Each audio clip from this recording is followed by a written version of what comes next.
Okay, here's new YouTube stream.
Feet.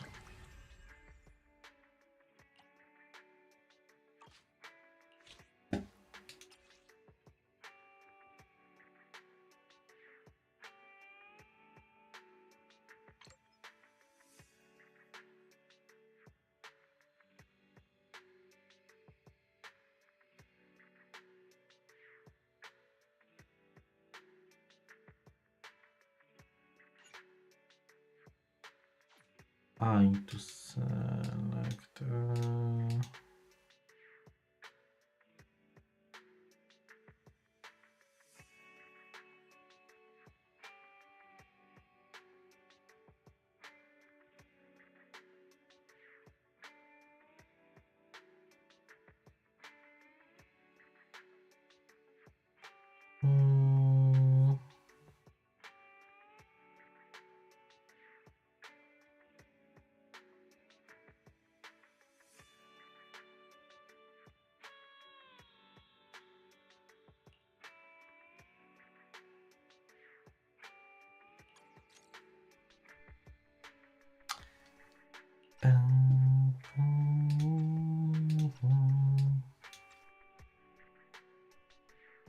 I am the Eye of Obel.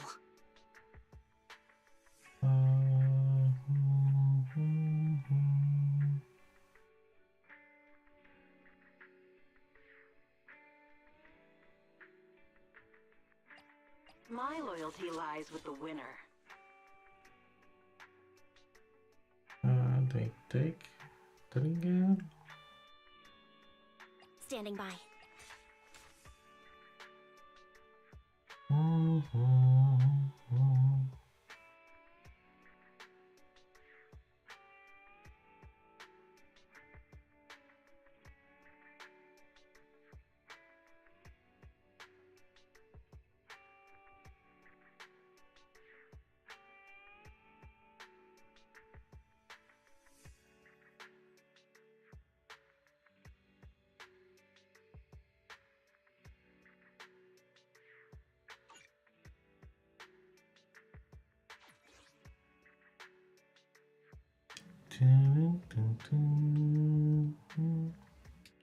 Standing by. I've got your back. Looking number 6. I am the Eye of Obel. Eradicate all evil.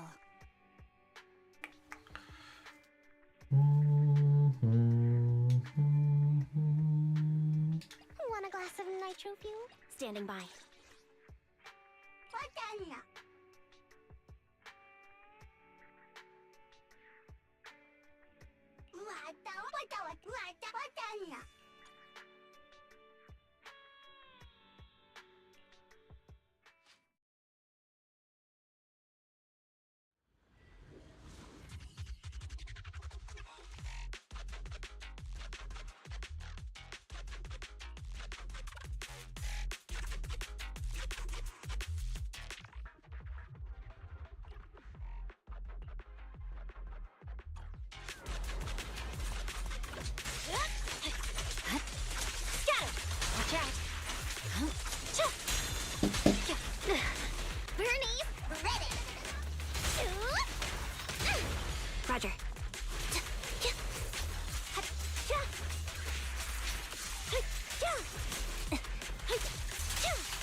Weakling.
I've got your back. Numbers looking for an eradicate. Wanna go standing by.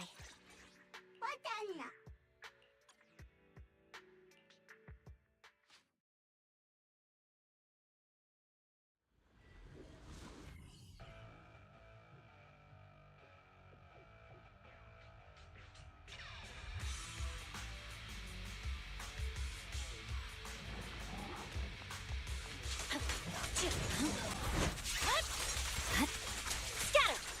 Bernie's ready.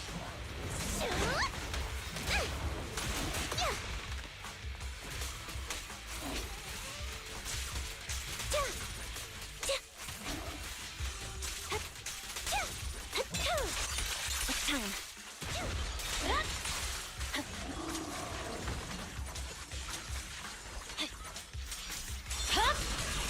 Weakling.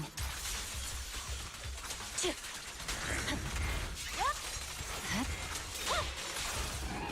like that? Look, isn't it Copy. off balance? Now you pay.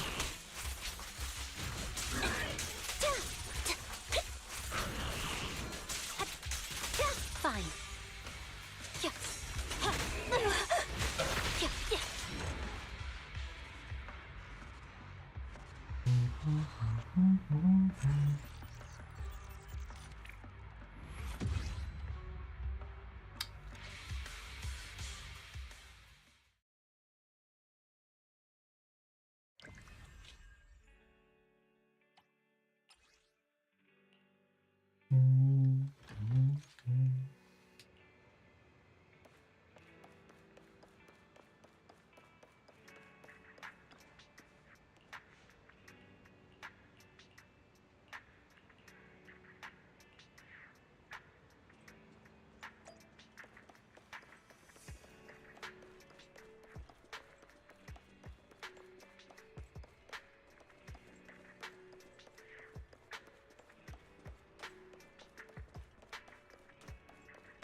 Standing by. I've got number 6. My loyalty lies with... This is... Want a glass of nitro fuel? Standing by. Banana.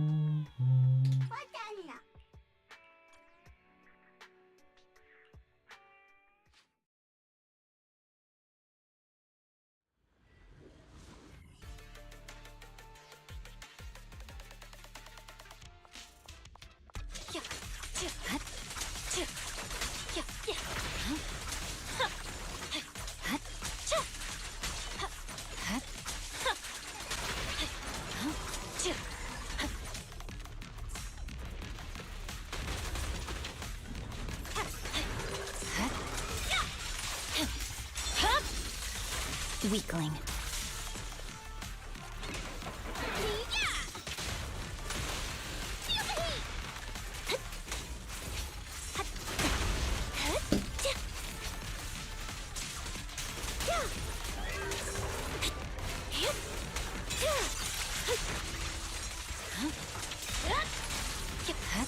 Scatter! Take me a spot! My flames will never die! Wide open. Now you pay. Scatter!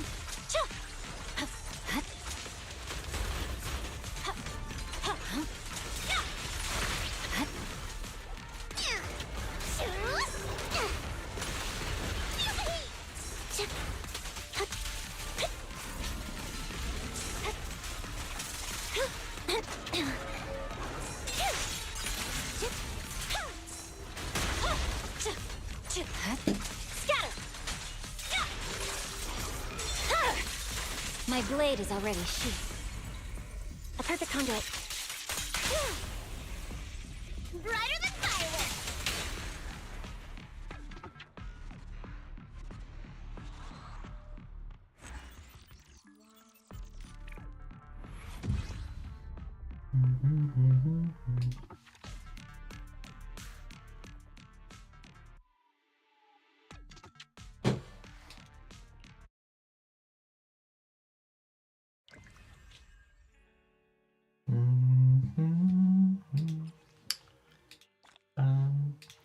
Alright, so this is done.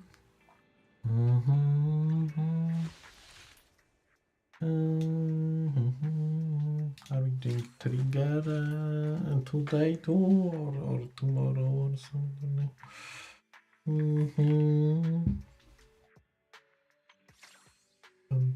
This is the last day is not available yet. So yes, do this one. Last day will be available.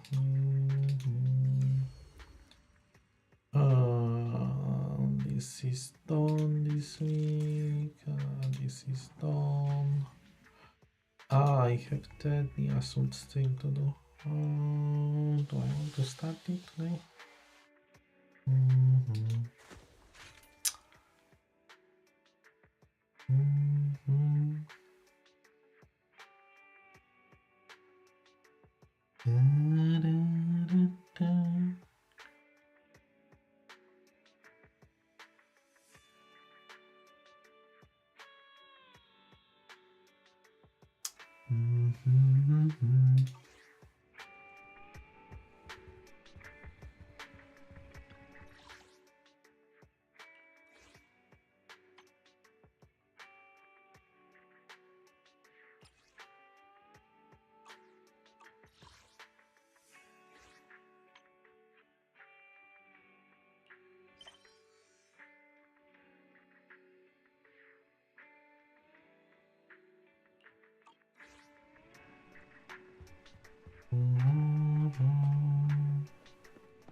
Let's just do trigger story.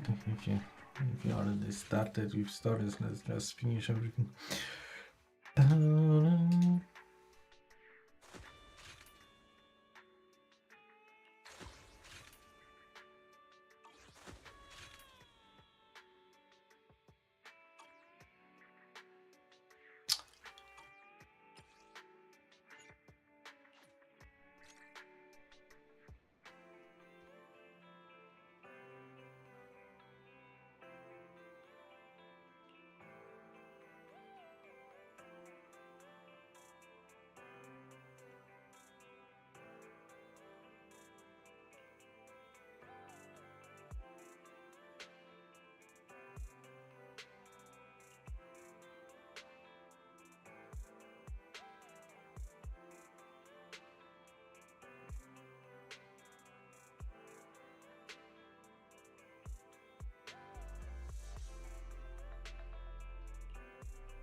Our first assignment together is a missing person commission. There's no need for combat or venturing into any hollows, so it's completely safe. Honestly, I can't think of a better way to test your skills.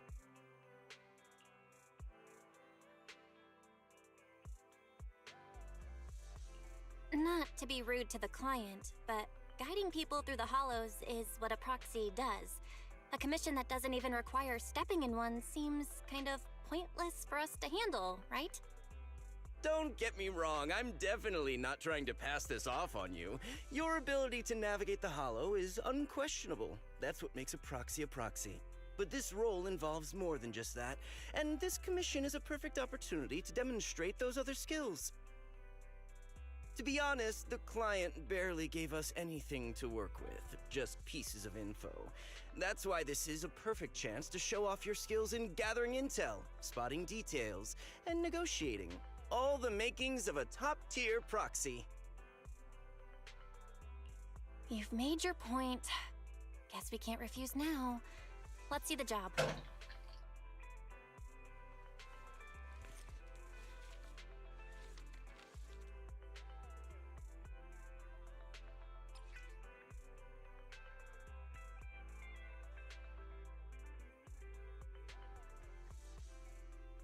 The client has only provided us with these 3 clues. All we know is that the woman in the photo is your target. Just a photo. So even the client doesn't know her name, identity, or whereabouts? And what's the deal with the harmonica and the sheet music? The client doesn't seem to have any more info, though it's possible they just don't want to share. But the client did mention if you get stuck, you should try playing the sheet music with the harmonica. Well then, I'll leave this commission in your capable hands. Keep me in the loop if you make any breakthroughs. Just ping me on Knock Knock. A single photo and a melody. Feels like chasing shadows. Belle, where do you think we should start? Maybe we should start with Port Elpis. A woman with her eyes covered isn't exactly someone you see every day. Remember when we went to visit the sea? I'm pretty sure we spotted someone like that back then. Remember? I was in a bad mood that day, so you took me to the port to clear my head. We bought some fries, but you were so busy staring at that girl with her eyes covered, a seagull snatched them right out of your hand. Why do you sound mad? Now that I think about it, that woman did look a lot like the one in the photo. I was just a bit distracted. I didn't mean to stare. Next time I'll make sure to watch my fries more carefully. Well, thanks to you, we've got a lead now. Let's head to the port and see what we can find.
Mm-hmm.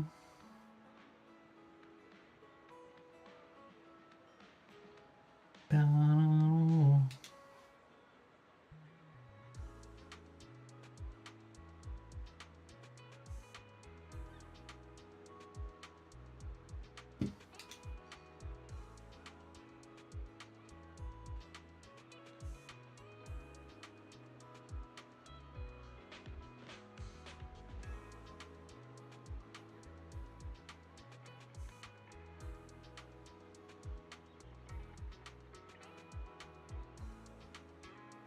Mm-hmm.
Mm-hmm.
No luck on my end. Belle, did you find anything?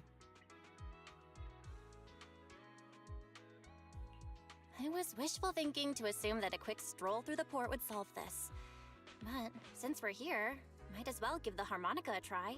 Whether it works or not, you owe me some fries before we head back.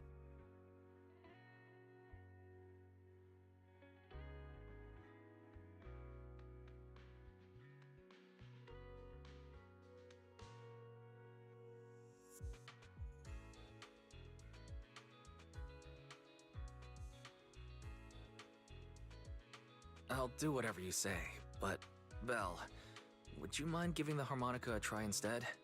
I'm curious to how it sounds. Wow, you sure know how to set me up. I'm telling you now, though, I can't promise what it'll sound like.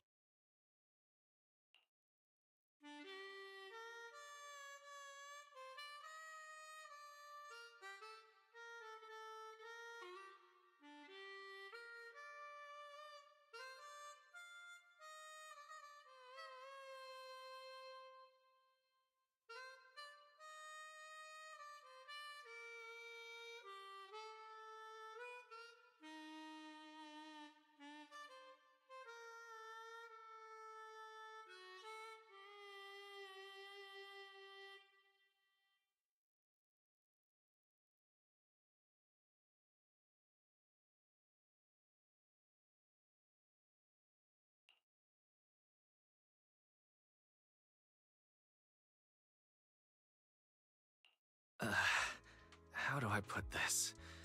It sounds okay once you get used to it.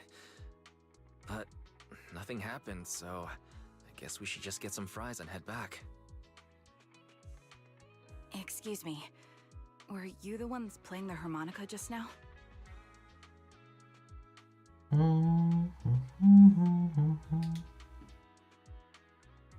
Sorry. My sister didn't mean to make such a commotion. We'll just... Wait. You're the one in the photo. Sorry about that. I didn't hear any footsteps, so I didn't realize you were right beside us. My apologies. Moving quietly is second nature to me. I didn't mean to startle you. If I may ask, where did you learn that melody?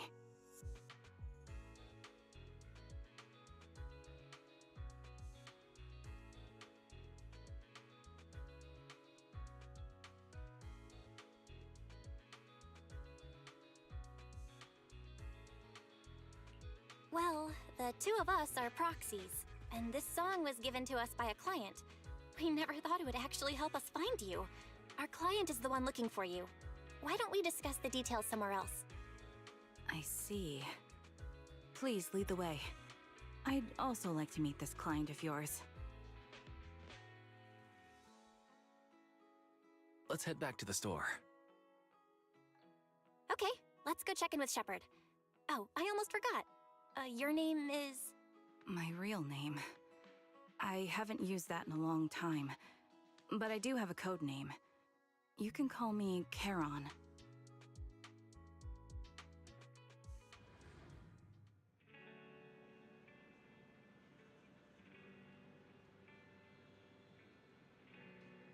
Miss Charon, I just reached out to the information broker who posted the commission. He should be here shortly, and you'll be able to meet the client soon. Please take a seat on the couch. I'll get you something to drink. Thank you, but please, don't mind me. By the way, the second row from the top on your TV wall, third unit from the left, it has a connection issue. You might want to check it out when you have time. Oh, let me see. You're right. How did you know? No wonder there's been some lag lately. I rely on my hearing. I lost most of my vision in an accident. I can just about make out the outlines of my surroundings. To move around like an average citizen, I've trained my other senses to be extremely sharp.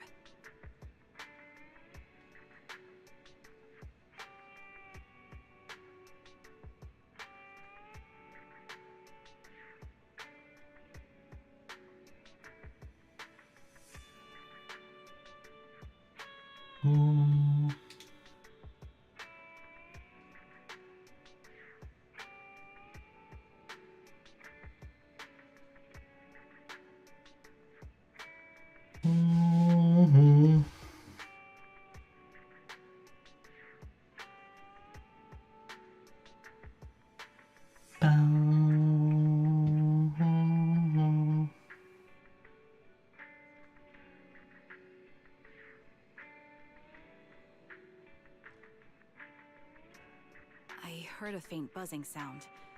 By moving around the room and noticing the change in sound, I was able to pinpoint the location of the faulty TV.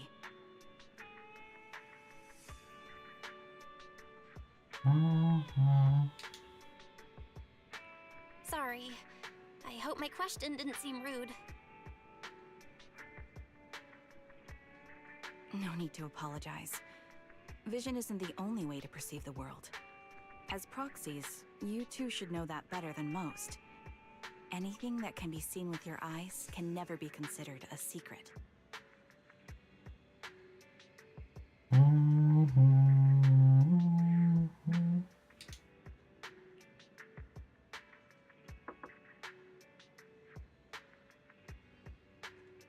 Be with tier 1 for 62 months. Thank you very much, and hello, good morning. It's me again. You two found the target already? Wow, Phaethon, you guys are incredible. If you're always this fast, you could take on anything. Hello. Afternoon.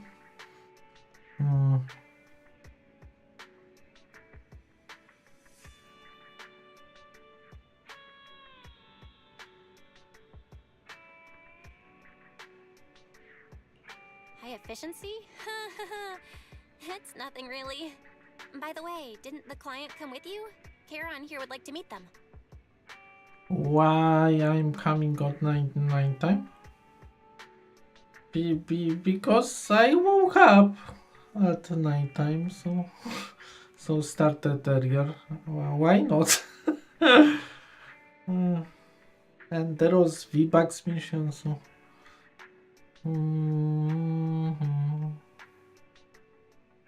Well, I'm still streaming at the time that I'm supposed to keep streaming, so nothing lost, just extra few hours of stream. Well, more than the few. And I go back to sleep. Oi. And I go back to sleep and start in the morning. Wait, I'm confused.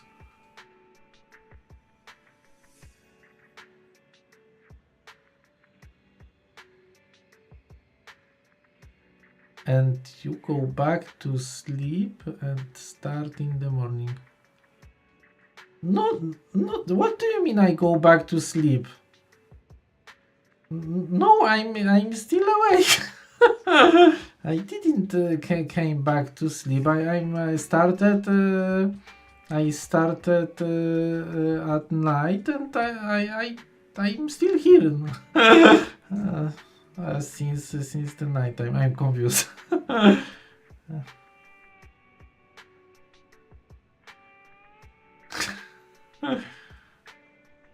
I'm not sure what do you mean. I didn't slept. I'm streaming since the time when I started.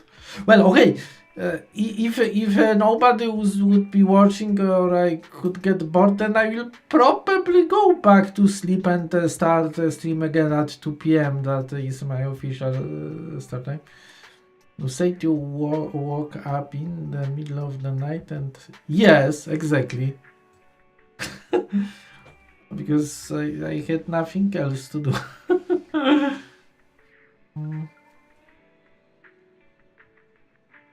And it was kinda late enough to basically stream to the time when I supposed to start the stream at 2 p.m. It's already 2 hours of stream from official starting time 2 p.m.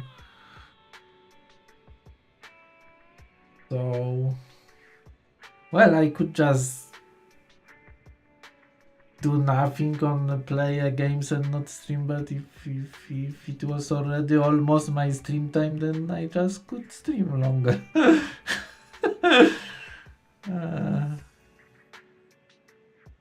It's not the first time when I'm doing it.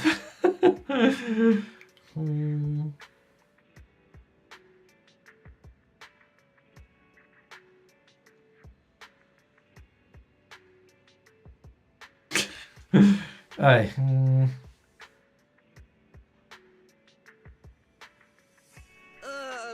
where to start.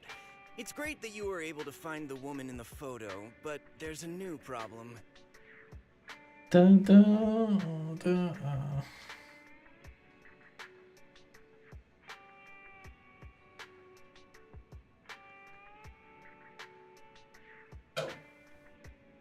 So what's the plan? Are we doing Horde today or no?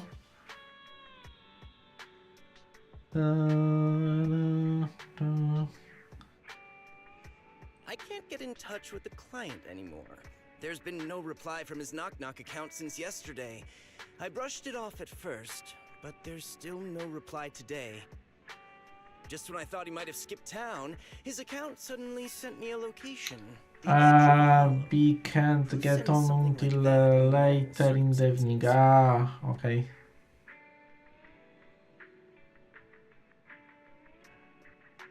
Well, so maybe tomorrow. Wait, tomorrow you're working or no?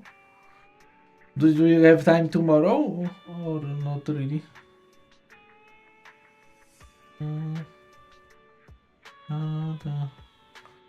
Well, how later the evening? How late evening?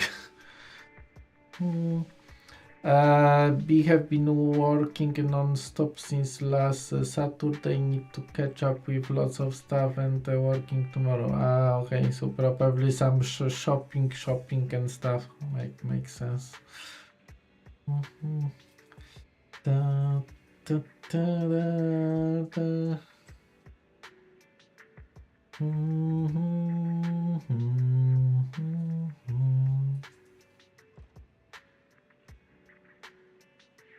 Around 7 p.m. So for me it's 8 p.m.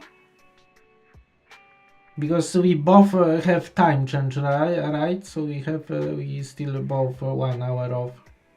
Yes, because UK changes the same time as the rest of Europe. Okay, so yes, so 8 p.m. Well, I think at this point everyone all around the world is past time change, no matter if it's the same or different. I guess it's kinda late already.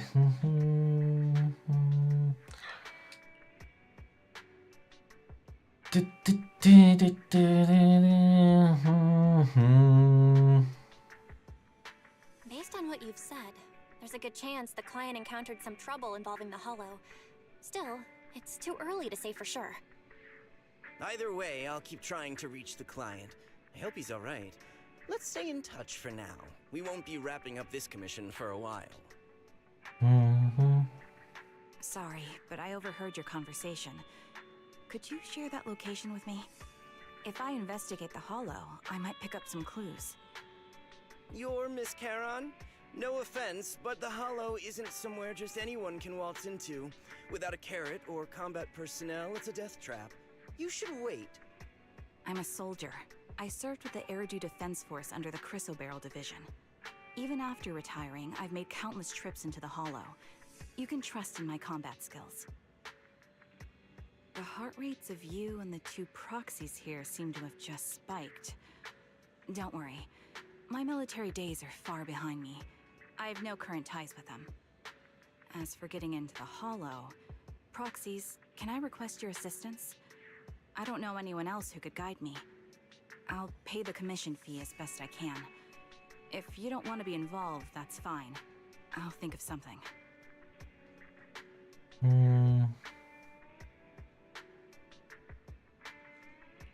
We'd like to find the client ASAP too. I mean, who's gonna cover our commission fee otherwise? Besides, if we said no, you'd just head into the Hollow alone, wouldn't you? How did you know? So that was your plan? You just remind me of how wise and I used to be. So desperate to find someone that we didn't even care if we were ready or not. Well, since Miss Charon wants to continue to investigate, I'm willing to act as the proxy for no additional fee. You can relax, Shepard. I see. That works for me. With the client still unreachable, my hands are tied. Please, look into the Hollow, and be careful. I'm really sorry for troubling you both. Finding this client is very important to me, so I may have acted a bit out of line just now.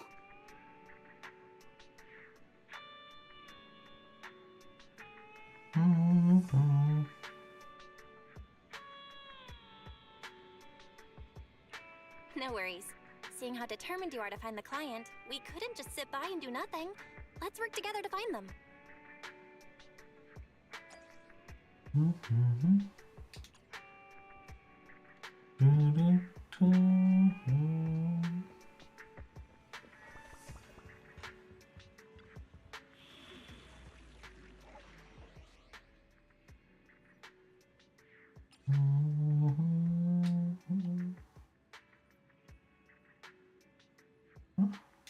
One box. Okay. Do I need to use it again? No.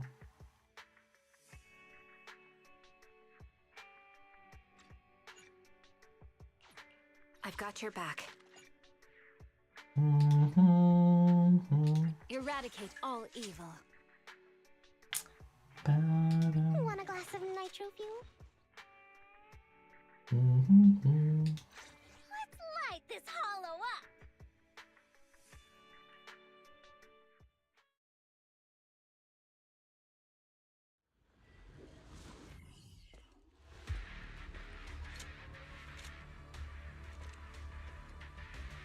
Miss Charon, I need some time to calculate the hollow route. Leave this to me, Proxy. Actually, I've been to this hollow before for reasons. I still remember the way forward clear as day.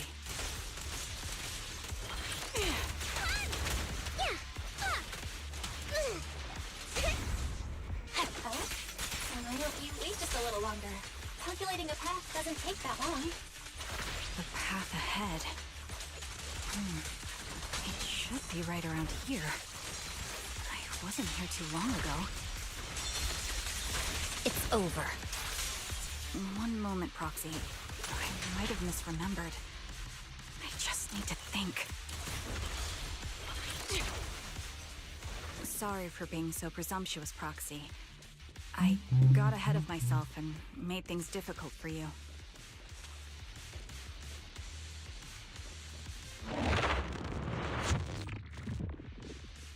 By the way, Miss Charon, how are you so fluid when you move and fight?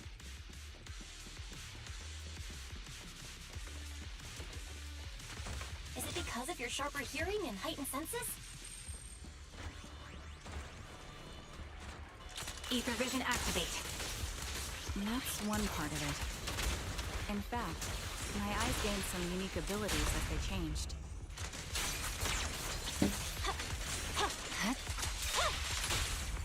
I can't see most things clearly, but I'm able to detect the etheric fluctuations of nearby humans, ethereals, and other objects. Wait, something's up ahead. There's someone on the ground. Ugh, it smells like blood.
What could have happened?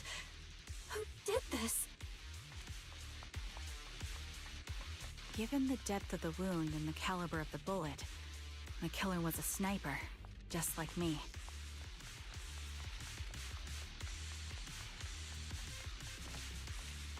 surrounding ether levels have significantly increased. What's going on? Scatter! Hold on. Let me find what's causing the ether level increase. Up ahead, there are multiple devices leaking ether nonstop.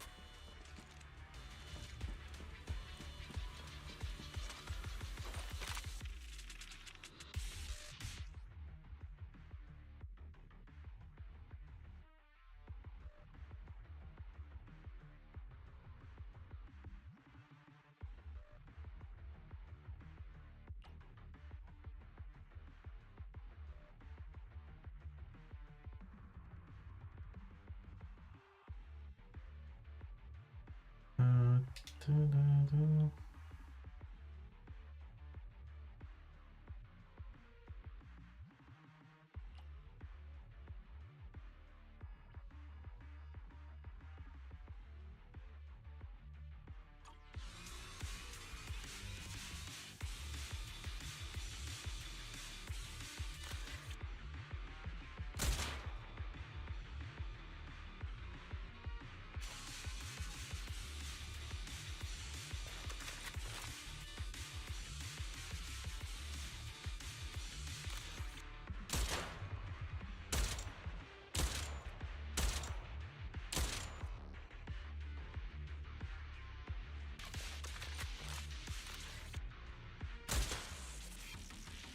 All high-pressure ether tanks have been disabled. We can keep moving.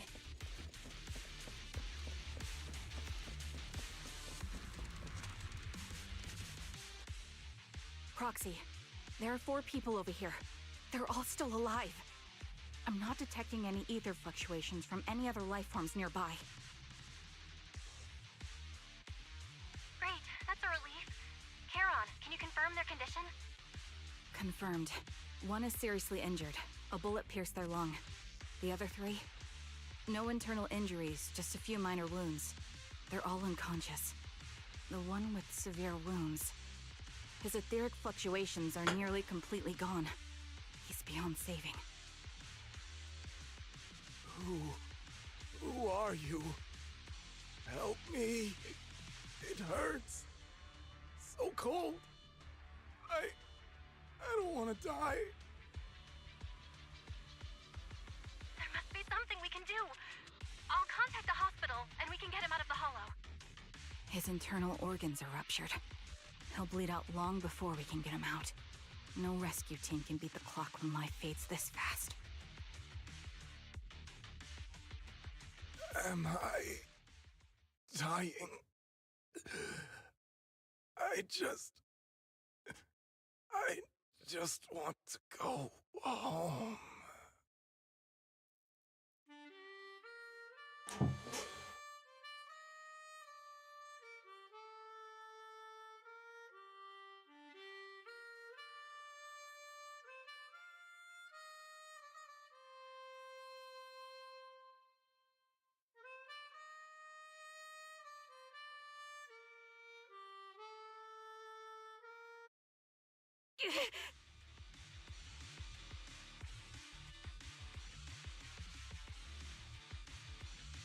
Charon, are you okay? Did you get hurt during the fight just now? I'm fine, don't worry about me. As I mentioned before, these eyes of mine have their uses, but they bring just as much inconvenience. The rejection reaction you saw just now was one of them. Staring into death, it's not something I handle well. My head. Where am I? Who are you people? I remember now. There was a madman, a lunatic who tied me up and dragged me into the hollow. You're not. I'm not the lunatic you're talking about. Can you stand? There are 2 more unconscious survivors here. If you can, help us carry one of them. Let's get out of here together. Leave? We can leave this place? What about that lunatic who shot at me from the shadows? The culprit should be gone by now. Charon, let's get the survivors out. Follow me.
Thank you all for assisting me, even though I'm a stranger.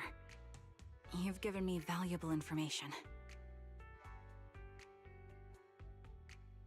It's the least we can do after you saved our lives. If there's anything else you want to ask, go right ahead. I do have some questions left to ask. Before that, could the three of you introduce yourselves? I'd like to see if there's a pattern to how the killer chose their targets. I'll go first. My name's Zoe. I used to be a soldier in the Defense Force, but now I'm just working a regular desk job at a private company. Don't let that fool you, though. I've earned my stripes. I'm Jesse, currently working as an internet information broker. I'm still pretty new at it, though, so I can't think of any reason someone would target me. My turn? I'm Erin. I was also in the Defense Force, but now I'm unemployed. Actually, I have a question for you all. Did you see my friend when you were in the Hollow? She's about my height, with shoulder-length blonde hair and a mole under her eye. We were kidnapped together, but I can't find her anywhere now. If I recall correctly, we didn't come across anyone like that in the Hollow, among both the survivors or the bodies. It's all right. I'll keep looking. I hope she's okay. We were always inseparable. We even planned to visit Scott Outpost together for Remembrance Day. I never thought something like this would happen. Remembrance Day? What's it about? As the name suggests, it's a day organized by the Defense Force for the families of deceased soldiers and veterans. People gather to mourn their loved ones who died in the fall of the old capital and find comfort in each other's company. I didn't know the Defense Force did that. Huh. Maybe I should go check it out. If I can't find her anywhere else, I'll head to Remembrance Day alone. Maybe she'll show up there. Was your missing friend also a member of the Defense Force? Yes, she and I were in the same squad. Obsidian Division's Cartis squad.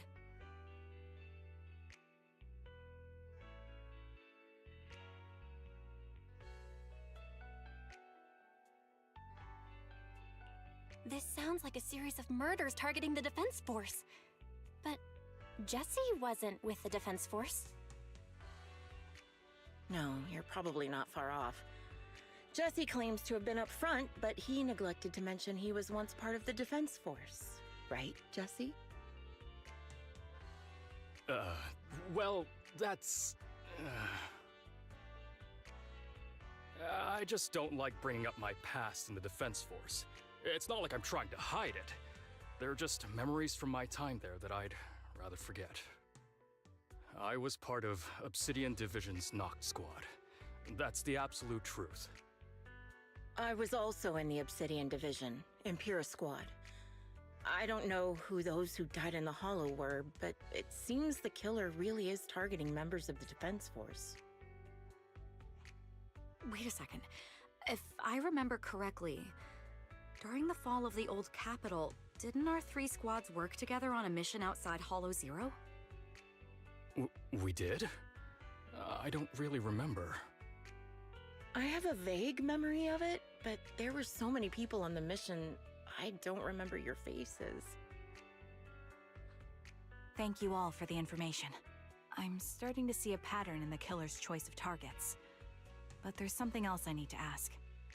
I came to this hollow because someone I'm searching for sent me its location.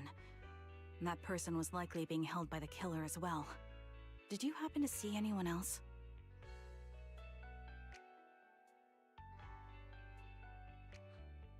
You're not giving us much to go on. At least tell us what kind of person you're looking for, male or female, what they look like. Can't offer much help without that. Sorry, I don't have much else to share. Even so, if any of you remember anything else that may be useful, please let me know. This is very important to me. You don't even know who they are, yet you're so determined to find them. Is it really going to be an issue if you can't find this person? Maybe. I've been searching for someone for a long time. They might be the key to achieving my goal. I see. Whatever happens, I hope you find them. If there's anything I can do to help, just let me know. Thank you. But please, prioritize your own safety. If the killer is targeting former Defense Force members, there's a good chance they'll come after you again. Stay vigilant. Of course. Once I've checked out Remembrance Day, I'm locking myself in my room and throwing away the key.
Phaeton, you've already been to the Hollow and made it back safely?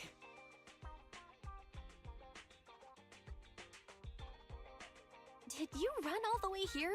Do you need a moment? We've already been to the Hollow, but unfortunately, we haven't found the client yet. I'm fine. Did you find any clues there?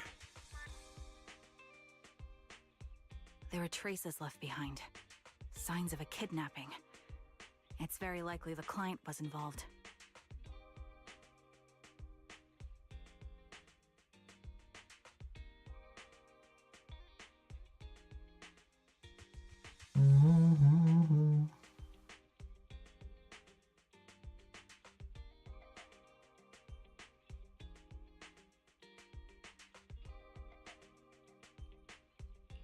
Yeah, it seems the client was kidnapped, brought to the Hollow, and later moved again. We're still looking for clues. But why did you rush over to the store? Did you find anything? Well, just take a look for yourself.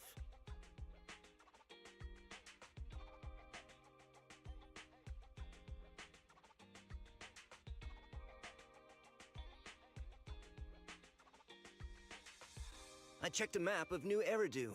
This spot, it's another Hollow entrance.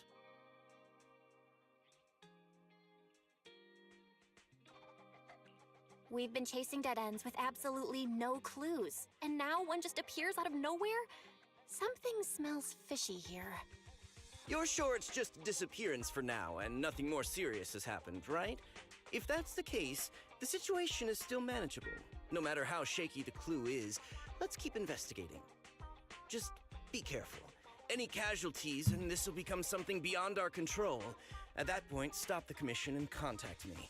I'll bring in some professional Hollow experts to deal with the situation.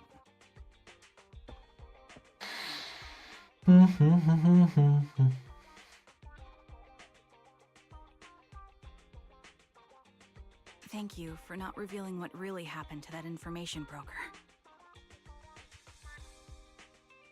Don't mention it. But I have to ask, why are you doing this?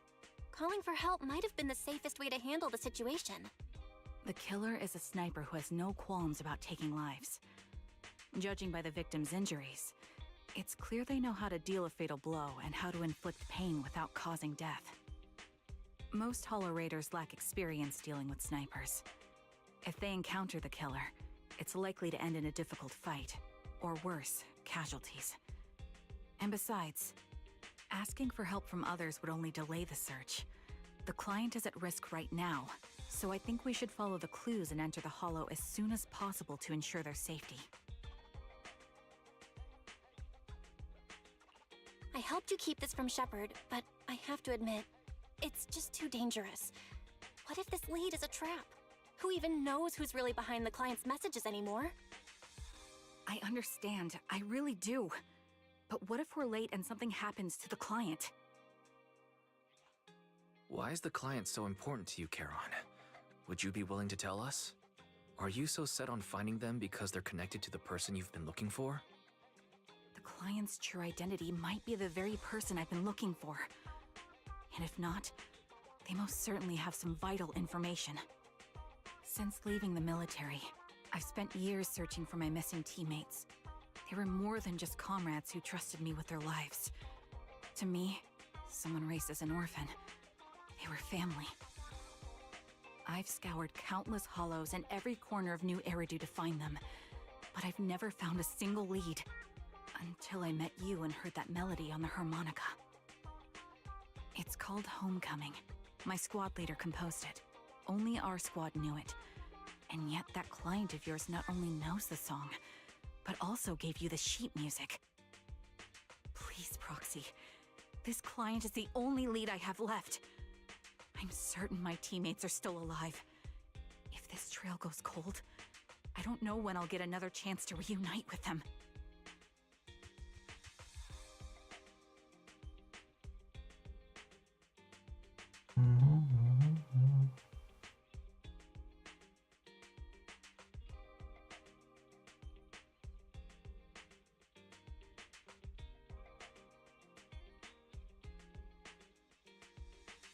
I get how anxious you must feel. Let's face this together. But this time, we really need to be extra careful. Thank you, Proxy. I feel much better knowing I have your support.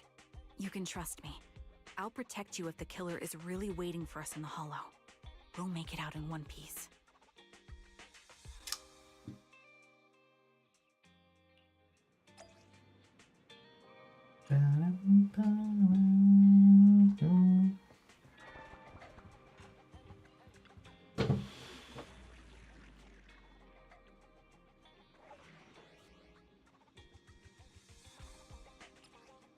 Boxes too. I've got your back.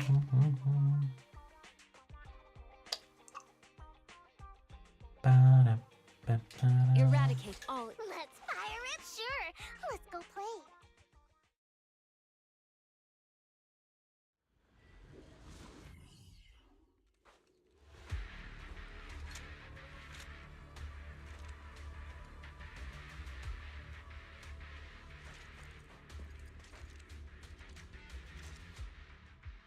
Proxy, look at this.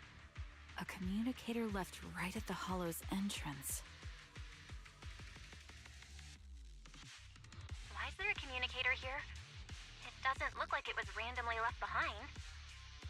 There's hardly any dust on its surface, which means it was only placed here recently. It looks like someone wants us to use it.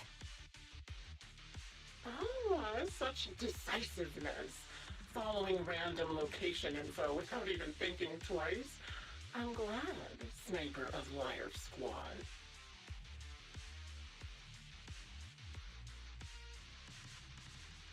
Who are you? And by Sniper of Liar Squad, are you referring to Charon? Sniper. Or should I say Charon now? Haven't you shared your past with our dear Proxy? If introductions aren't your strong suit, I'd be happy to show you how. You can call me Grim Vulture, the one behind this string of murders. You see, I've been working my way down a list crossing off names.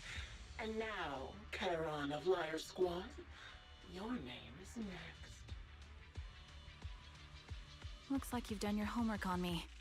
Just because my presence interfered with your plan, you've decided to take me out for good? I thought you were just going to be another obstacle in my way. And now, with you in my sights, this must be some kind of destiny. I'm not sure what you're referring to, but I'm looking for someone. Given that you're waiting at the hollow entrance they shared, I'm guessing you have them. If you hand them over, perhaps we can make a deal.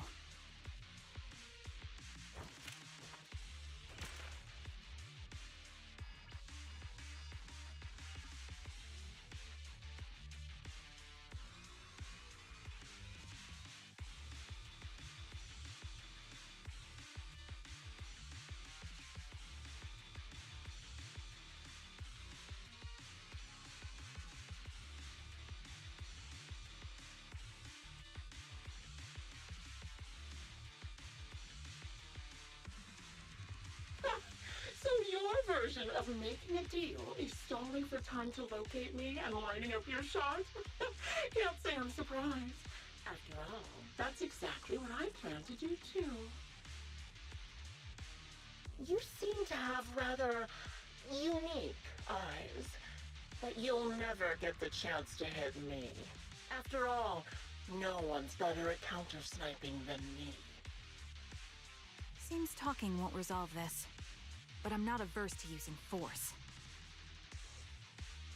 Now that's the spirit! If you're looking for someone, why not search the hollow for clues? Providing you can survive both my attacks and those of the ethereals, of course.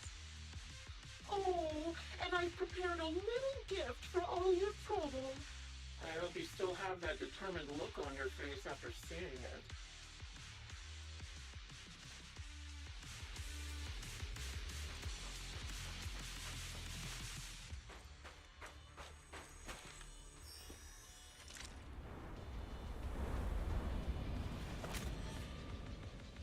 Watch out for Grim Vulture taking shots from afar.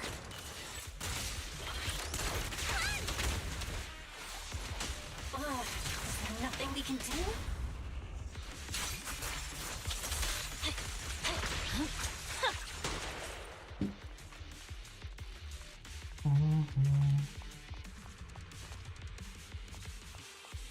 I found a box. Something feels off about it.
You still remember what's inside the box, right?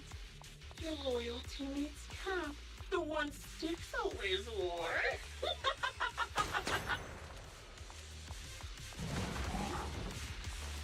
Engaging, head up. Curious as to how he died? I'll tell you. Scatter! He took his own life. There wasn't much different from being off by ethereals.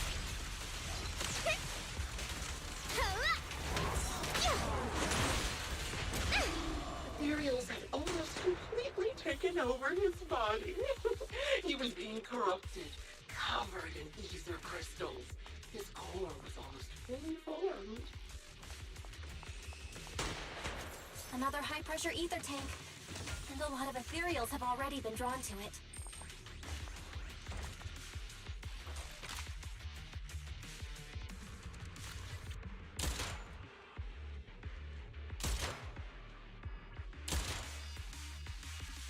We did it, Proxy. Let's keep moving. I want to catch that murderer as soon as possible.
Acheron's favorite gloves.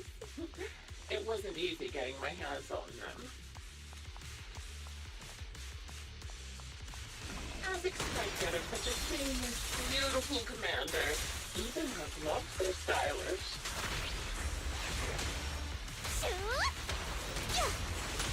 Such a pity. Both her hands were missing. Oh, don't you think that's a shame, little sniper?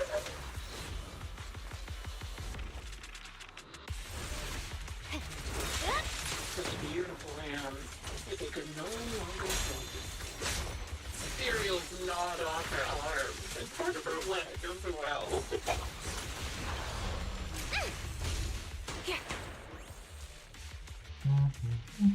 But she still had some backbone. She stood tall, even in death.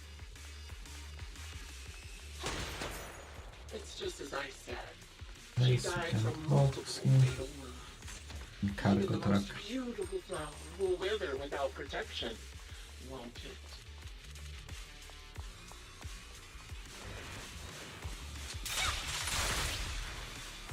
Do you think I'm telling the truth or a lie this time? How long do you intend to keep up this game of cat and mouse?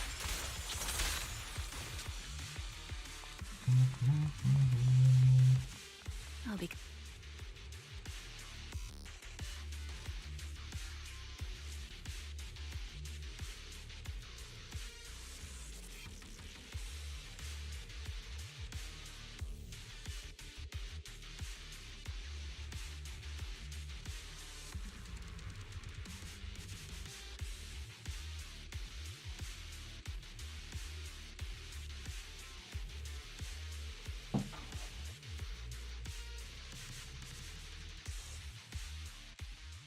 Congratulations! You found the third box. Inside is... Who was it again? Oh, right. A piece of bloodied fabric, some Keyvis's clothes, and some damaged engineering gear stained with Leafy's blood. There weren't enough boxes, so I had to cram them together. They're just a medic and an engineer. Not exactly combat material, right? Surely you're not mad, are you?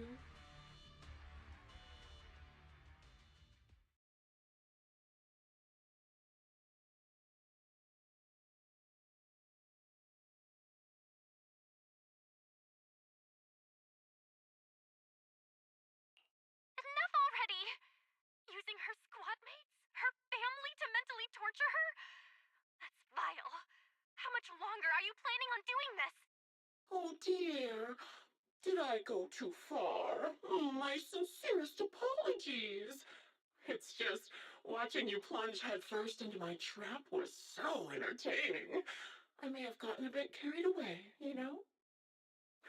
Relax. The person you're looking for isn't here, and those are just fakes. I didn't actually take them from her comrades. Her comrades are long since corpses in the hollow, after all. How could I possibly have gotten hold of their clothes?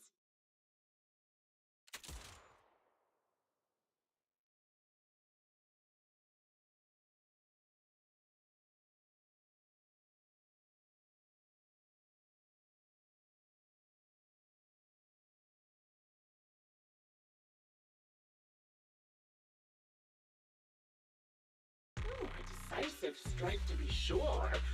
But as I've already said, your awareness, sight, and experience mean nothing in front of a more skilled sniper. I didn't expect to kill you so easily. There was a subtle change in your ether fluctuations the moment I fired. That was all I needed. You knowing my past makes me feel sick. But after seeing that you're just a coward who feels fear from another's killing intent, it doesn't bother me as much anymore. Coward, you say? How fascinating! You were little more than a hollow shell before, but now that you've bared your teeth, you've started looking somewhat respectable. I know your composure is nothing more than a facade. You've never truly faced the weight of your comrades' deaths, have you? I bet your mind is now filled with their dying screams.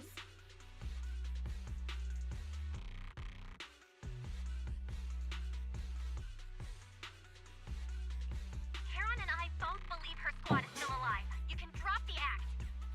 Why are you so fixated on Karen? Just because she used to be in the defense force? She has nothing to do with your target. Nothing to do with it. Then why don't you go ask her about it? What surprises me more is you actually believe her teammates are still alive. Don't tell me she dragged you into all this danger without telling you anything. Shut up. If she won't tell you, I will. Those so-called alive squad mates of hers went missing during the fall of the old capital. I'm sure you know exactly what that means. When the old capital fell, countless Defense Force soldiers were either killed by ethereals or became them. The surviving soldiers, struggling to defend themselves, never had the opportunity to carry their comrades' bodies out of Hollow Zero. Obviously, her squad mates, the members of Liar Squad, were among the dead. But since their bodies were never found, she insists they're still alive. Even going as far as to deceive her own proxy. It's laughable. I didn't lie to the proxy. They're alive. I have proof. Someone like you could never understand. I could never understand? Huh. You think it's hard to understand your childish thought process? If you really have solid proof, why not tell me? Come on, let's hear it! My eyes. I lost nearly 90% of my vision during the fall of the old capital. But in return, I gained the ability to see what others can't. Every second of every day for years, I've seen my squad mates. Not as fleeting shadows, but vivid and lifelike. They've never disappeared. They're alive, waiting for me to find them. Why else would I have been given these eyes? That's your proof?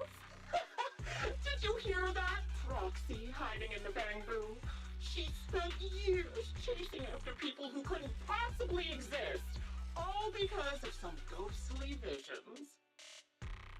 You'd rather believe those visions of your teammates are real-time projections than accept that they're dead. What if I told you the way I described their deaths before was the absolute truth? Will you finally face reality? Or will you keep fooling yourself, believing in ghosts? I guess you'll keep deceiving yourself, because that's how you survive. I'm not lying to myself. I really want to find your squad mates who have been missing for years and were officially declared dead? You couldn't protect them when the old capital fell, and now you're just making up stories to fool yourself. world reason to go on. Latch on to any stupid excuse. You're just a selfish, naive coward who did nothing and couldn't do anything when your comrades were dying.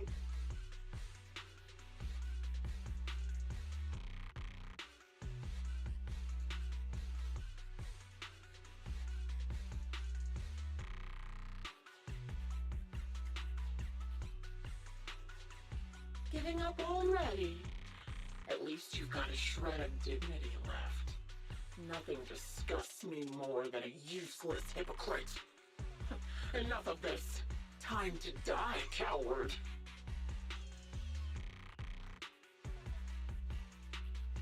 Charon is not a coward. Someone who'd enter perilous hollows just to find what they seek.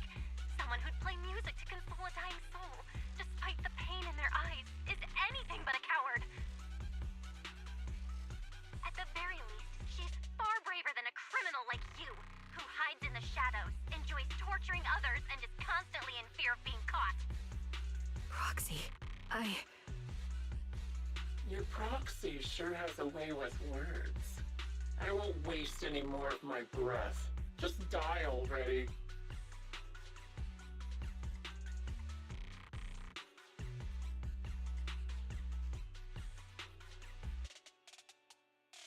I've completed analysis of the surrounding fissures.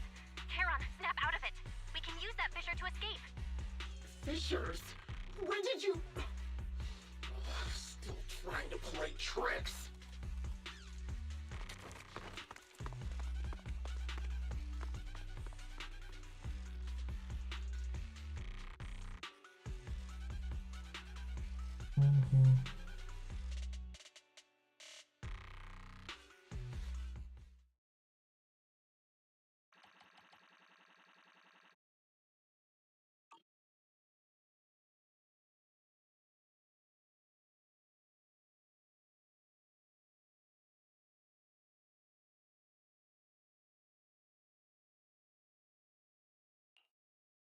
Charon, do you want some hot cocoa?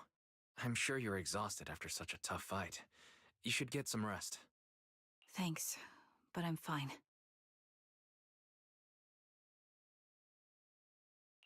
Don't listen to Grim Vulture. They'd say anything to get under your skin.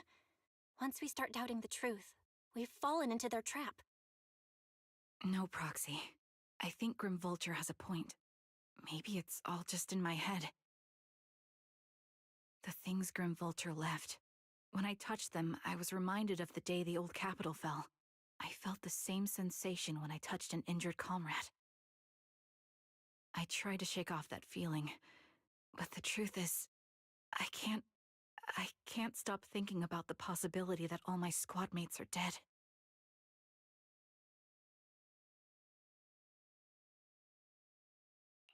Would you be willing to share more? What really happened to you and Liar Squad on the day the old capital fell? That day, in the first hour Hollow Zero started expanding, Defense Force HQ thought it was just a normal Hollow disaster, and thought they could suppress it with the standard amount of troops. Liar Squad was among the first troops sent there. Before we left, our superiors promised reinforcements would be on the way to support us in combat, so we didn't need to worry too much about facing the Ethereals. But soon after we began the mission, we realized things weren't going to go like we thought. The Ethereals came at us like an endless tide. The Hollow expanded beyond control, and more importantly, the reinforcements never came. The Defense Force troops outside the Hollow soon realized this was no ordinary disaster. Hollow Zero was devouring Eridu at horrifying speed. The reinforcement plan was called off, and the promised troops retreated. Honestly, even if they had come to help, it wouldn't have changed anything. I watched as members of the advanced force around me died one after another, or were corrupted into Ethereals. Our squad slowly lost the strength to maintain formation. I was a weak point in our formation. An ether shot fired by an Ethereal hit my eyes, corrupting them. Because of that and several other wounds, I shortly lost consciousness. I'm not sure how long I was out, but just before losing my vision, I briefly regained consciousness. The last thing my eyes saw was my squad mate standing in front of me, looking back. When I woke up again, I was already back at base. The higher-ups detonated the Shiryu pillars, and finally managed to bring Hollow Zero under control. I don't know who rescued me from the Hollow, but none of my squad mates had made it out. For some reason, the image of my squad mates being the last thing I saw has stayed in my mind. It must be some kind of sign. A sign that they're still alive. Don't you think? They must have continued fighting after I fell unconscious, eventually getting lost in some hollow and losing contact with the main force, left to wander between the various hollows of New Eridu. That must have been what happened, right? The defense force? Civilians? No one believes me. So I decided to find them myself. The reason behind these eyes. It's got to be to guide me to finding them still alive. Am I wrong, Proxy? Are these eyes pointless?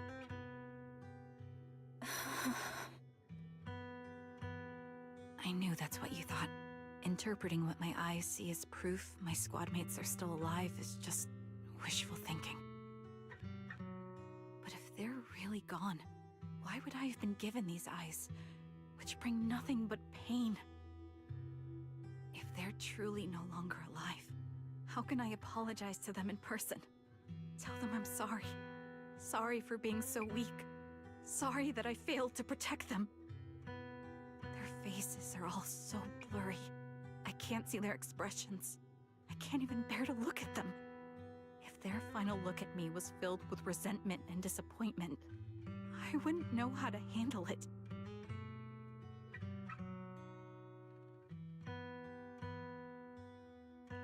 Kiran, listen to me.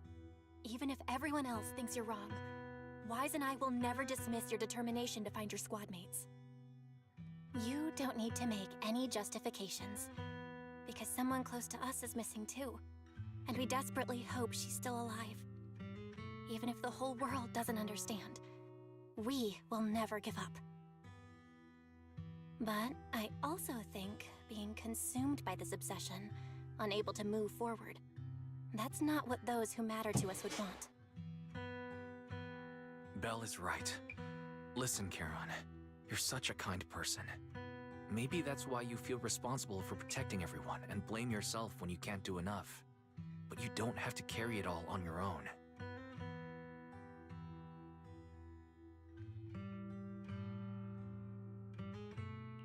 Yeah. Right now, the best thing you can do is trust us.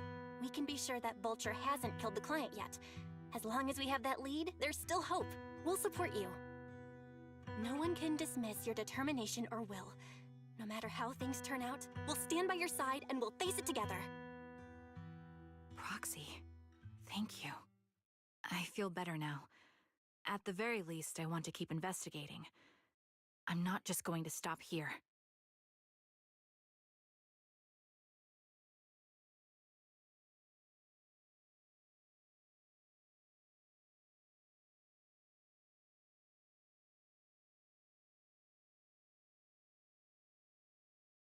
Sorry to disturb you at this hour.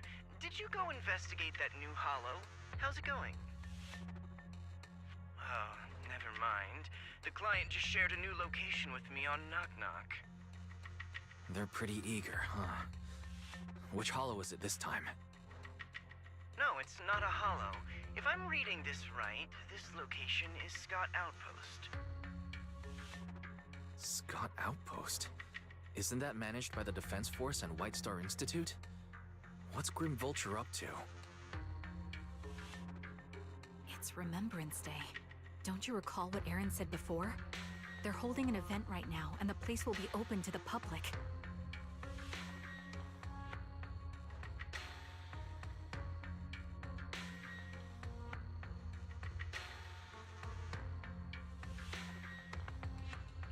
So, they're not trying to lure us into a hollow this time. What's the deal? Are they trying to taunt us? Whether it's a provocation or a trap, I'm not missing any chance to face Grim Vulture. Proxy, will you go with me?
Hey, tea break time.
Okay, back 50.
The plushie.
Miss, I'm sorry for being mean to you before. Mom told me you were protecting Dad until the very last moment before you passed out. I shouldn't have said you left him to die. I'm really sorry. Zeta was really young when it happened, so she was too little to understand, and I haven't really talked about it. I hope she didn't upset you. No, she was right. If only I'd been strong enough to take down most of the ethereals. Maybe they wouldn't have ended up in that situation. Oh, that's not fair. The old capital was falling. No single person's strength could ever be the deciding factor in the face of a disaster like that. In spite of it all, you survived. If they were still here, I'm sure they'd see that as something to celebrate. I've always known the truth. I failed to protect them. A weakling like me survived, and the rest of them disappeared without a trace. This isn't solace. It's the worst possible outcome. That's something I can't face. I've never had the courage to tell you I couldn't protect your loved ones. All I can do is wander New Eridu, hoping to find some trace of them. Even after all this time, I still haven't accomplished anything. I'm sorry. You really don't know us at all. This isn't the worst possible outcome by any means. Styx, my husband, and all his comrades who lost their lives, each one of them left behind their own legacy. Just look all around you. Everyone standing before you is a legacy they protected that is carried on to this day. After my husband passed away, Zeta and I received survivor benefits. And with all the odd jobs I've been doing, we've managed to get to where we are today. Styx always wanted our daughter to study art, and Zeta's interested in it too. Now, that dream has become a reality. She just got accepted into the art school in Janus Quarter. Mom and I have our tough days, but I often think of Dad's cheerful laughter, and that memory gives me the strength to keep pushing through. One day, it'll all pay off, just like it has now. Thank you for always being by my husband's side, even at the very end.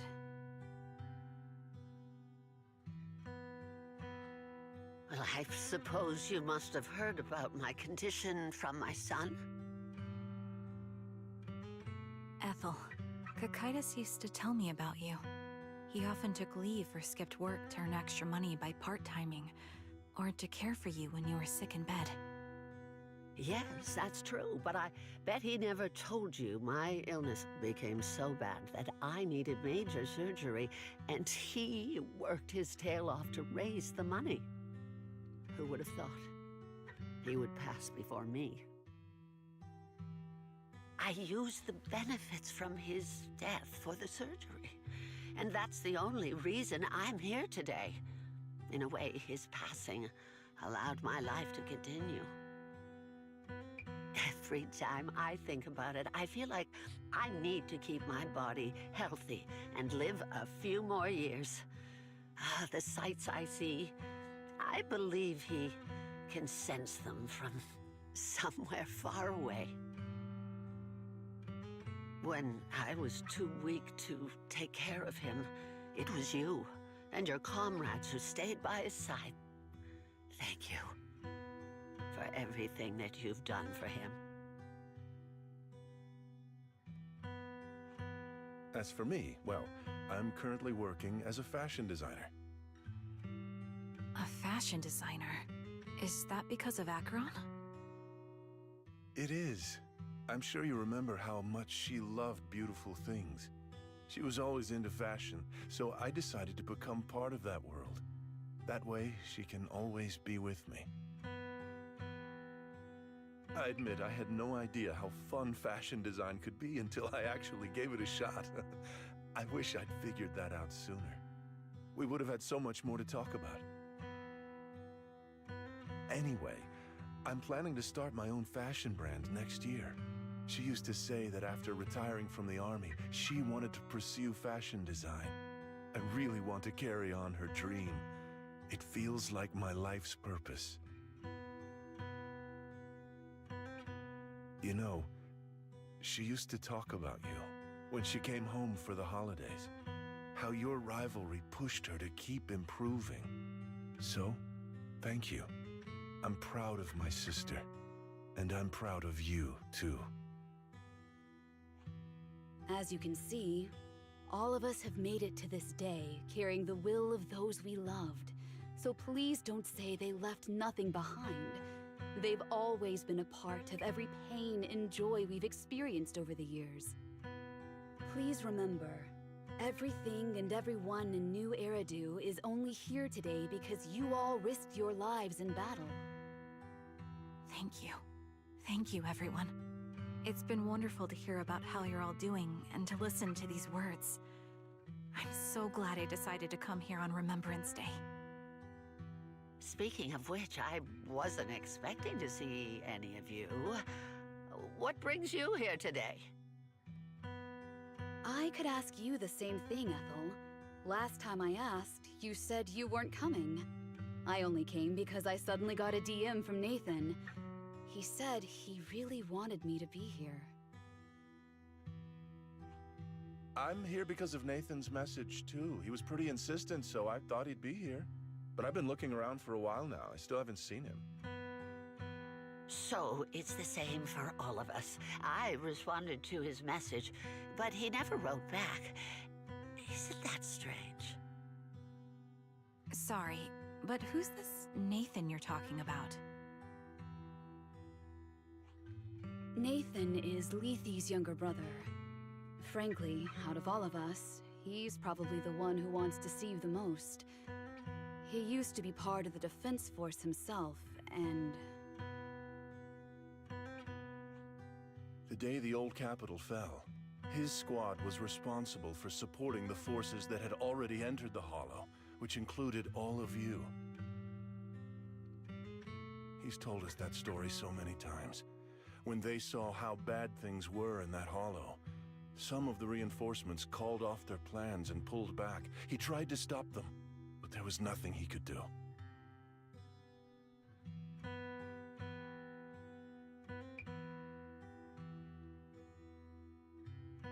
He always blamed himself and wanted to find you to apologize. But the truth is, the reinforcements retreating was inevitable. Shortly after their retreat, headquarters issued the official order. We all lost someone in that disaster. And for a while, we resented the reinforcements for their decision. But over time, we came to understand it, and we eventually let it go. There is no avoiding casualties in that battle. In hindsight, it wasn't wrong for headquarters to prioritize saving their strength. May I ask what the name of Nathan's squad was when he was in the defense force? The Impera squad of the Obsidian Division. Is something wrong? Nothing. It's just... I think I might have stumbled upon the answer I was looking for.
Is that Zoe on the podium?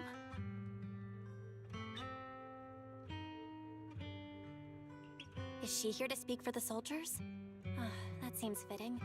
She's got medals after all. But I don't see Jesse or Aaron anywhere. Didn't they come? Everyone please, quiet down.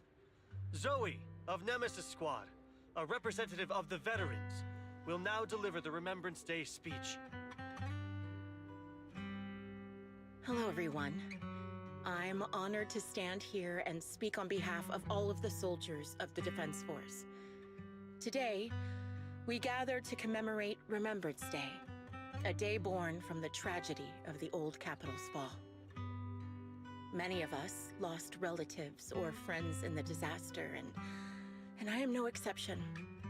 Every member of my squad perished in that battle, leaving me as the only survivor.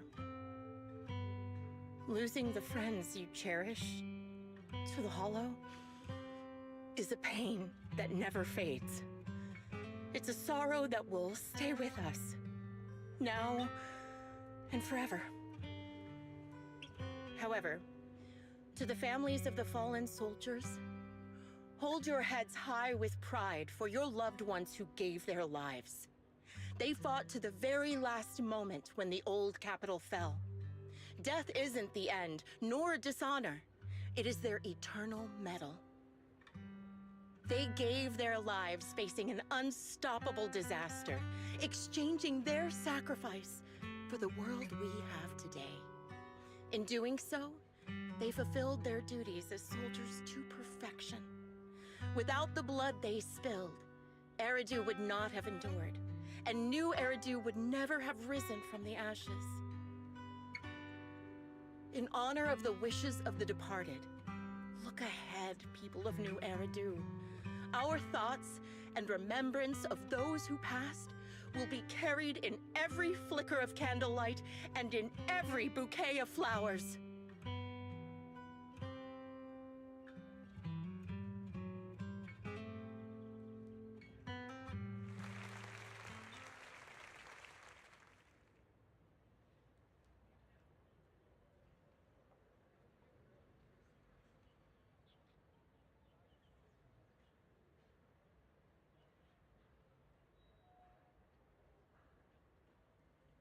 My speech was meant to end here, but since you all seem quite engaged, please allow me to share a little more.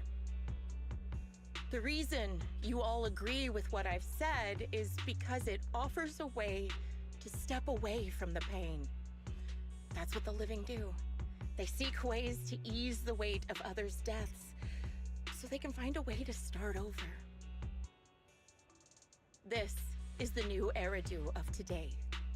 A huge disaster consumed the old capital, and the people who survived it keep saying things like, treasure the moment and start fresh to numb themselves, hoping to forget the nightmare. No one talks about the soldiers who gave their lives in Hollow Zero. No one asks why they had to die. The brave gave their lives battling the ethereal onslaught, while the weak survived.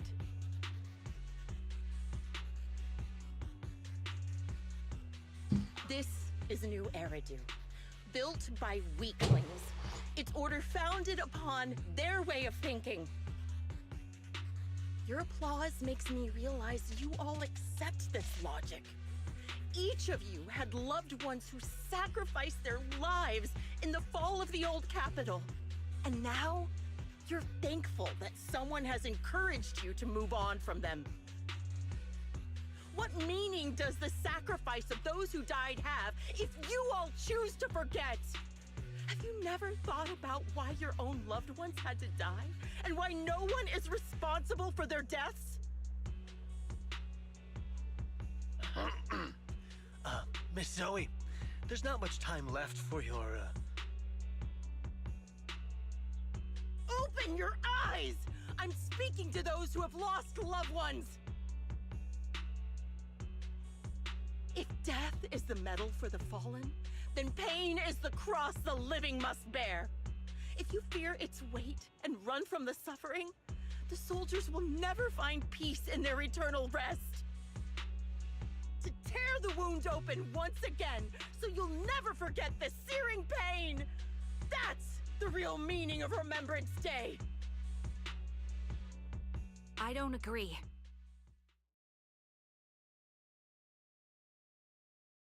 Charon, I didn't expect you to be here for Remembrance Day.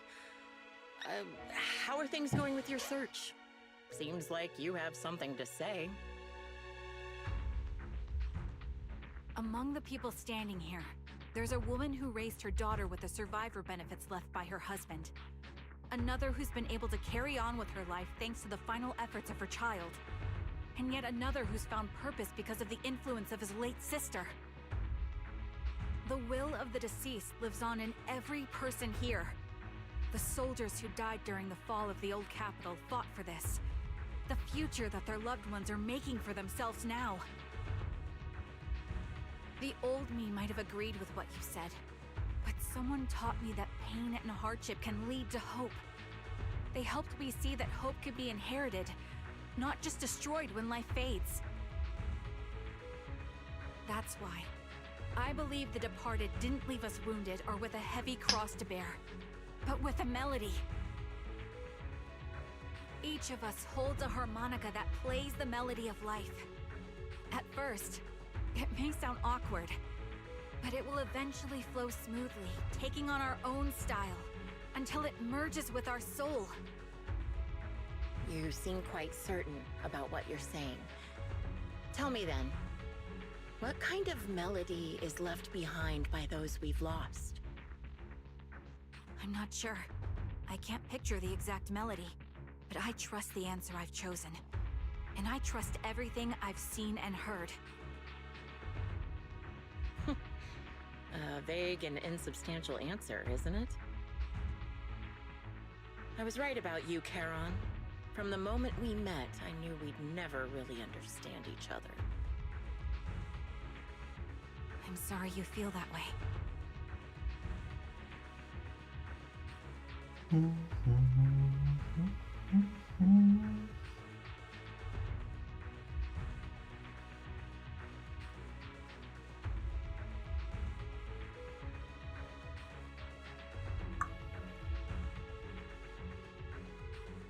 Everyone, I apologize for taking up your time.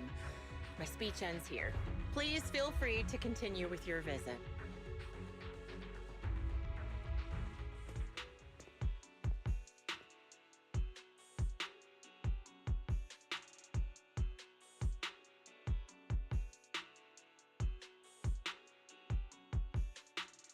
What do you think, Proxy? Something was definitely off about her just now. And the things she said, I'm starting to get a really bad feeling about this. You mean about her real identity, right? Looks like we're on the same page. Shielded by her identity as a decorated soldier, she seemed pretty confident that we wouldn't confront her directly on military ground like at the outpost. She arrived so brazenly and left without a care. If I'm right about this, she'll be trying to contact us again in no time.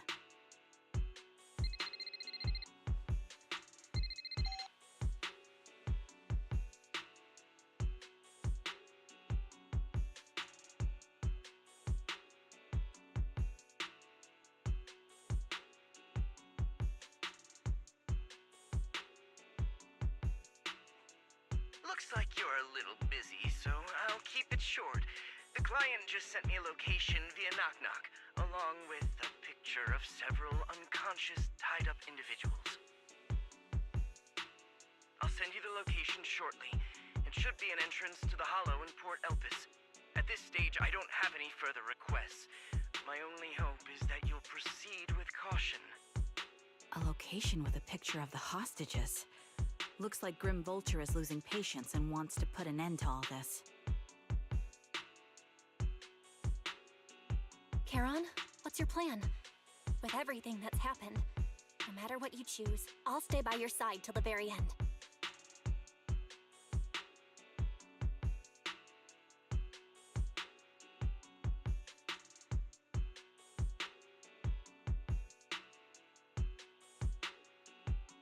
I've made up my mind. Proxy, please accept my official commission. Help me venture into the depths of the Hollow to rescue the client and any other hostages. It's time to put an end to this. It's up to me to stop Grim Vulture. Stop her from crushing everything in front of her with that heavy cross.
And the boxes.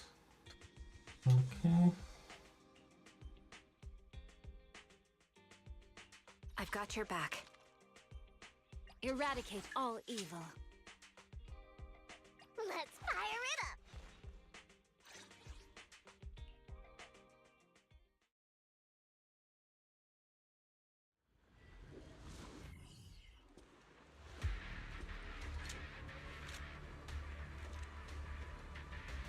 Charon, look!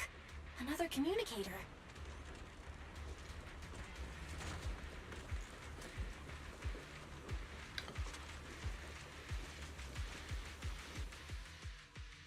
Another communicator. It's a bad habit for a sniper to be so talkative. Oh, really? I think it's rather good for my mental health to witness in real time how my target becomes desperate and gives up their struggle. Do you really still need to disguise your voice? I thought you didn't want to hide anymore, Zoe. You're right. Seems there's no need for secrecy anymore. I, Zoe, the sniper known as Grim Vulture of Nemesis Squad, send you my regards. Zoe. No. Grim Vulture. You, like me, were one of the advanced troops deployed to suppress Hollow Zero right after the fall of the old capital, right? Noct, Cartes, and Impera Squad. So far, all the victims have been members of these squads. They were initially supposed to enter the Hollow to reinforce the advanced troops. Nemesis, your squad, lacking reinforcements, lost everyone except you in the fall of the old capital. You blamed their deaths on the absence of reinforcements and sought revenge on them. That's my conclusion. Just like me, the fall of the old capital left you entirely alone. A sniper, the sole survivor, a mere pawn abandoned by the military. Don't you think we're very much alike? The Impera squad member, Nathan, the one you're searching for, he pleaded with me to let him go when I was about to kill him, saying he had to see you no matter what. That's how you caught my attention. I let him live to get all sorts of information on you. I was so curious about you that I even set a trap, disguising myself as a victim to get closer to you. It turned out we share the same story. We even got the same PTSD symptoms. After all these years, we still see images of our teammates before they die. It's impossible to erase them from our minds. It's just, you use ridiculous fantasies to numb yourself, chasing after illusions of your squad mates, while I can't afford to be as naive as you.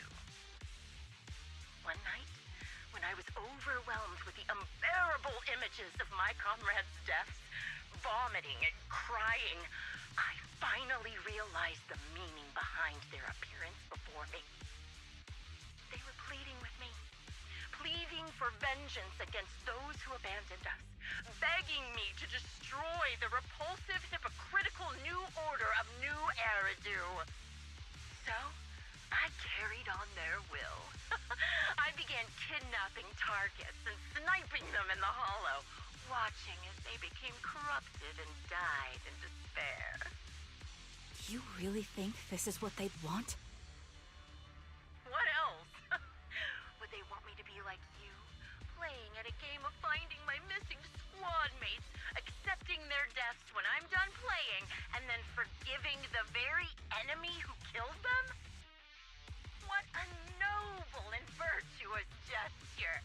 Forgive on behalf of fallen comrades, coexist with New Eridu's order, and live peacefully among cowards. It's precisely because you and I are so similar that this hypocritical and cruel attitude makes it even harder for me to forgive you. After our first conversation, I was certain I must end your life myself to prove I'm right. That's exactly what I wanted to say to you, too. Because we've suffered the same hardships, I can't accept the path of destruction you've chosen. Jesse, Aaron, Nathan, the client I've been searching for, and any other targets of revenge you've set your sights on. They all feel regret and struggle over the choices they made back then. But you can't see any of that. You didn't target the higher-ups who misjudged the situation, the dangerous ethereals who killed your comrades, or the ones responsible for the fall of the old capital. Instead, you went after the easiest targets. Grim Vulture, as a sniper of the Eridu Defense Force, you have failed in your duty. To preserve the will and hope left by my comrades, I'm going to put an end to your actions right here! That suits me just fine. A sniper should let the gun do the talking. Make it to the deepest part of the hollow alive, and I'll meet you with nothing but raw malice.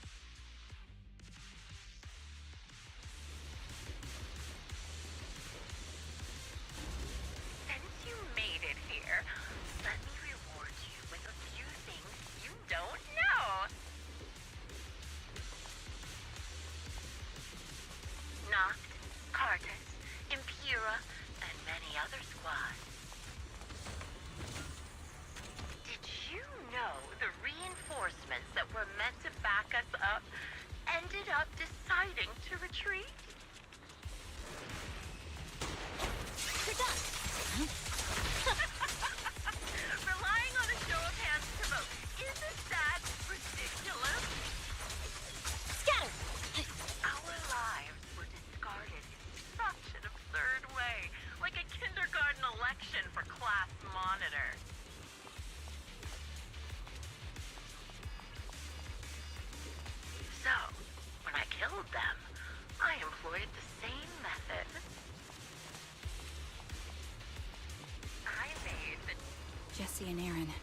Do you have them too?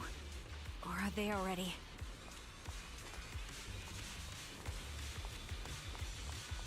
You still care about them?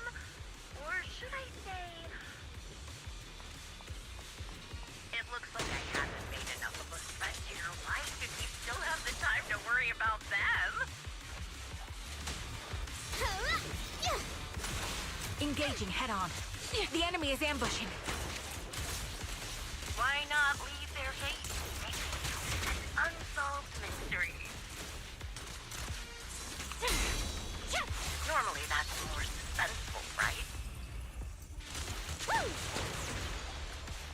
In any case, when you stumble into the underworld with your insides spilling out... The wind and rain are picking up. This extreme weather is perfect for sending you to your grave, don't you think? No one will hear your screams and cries as you die.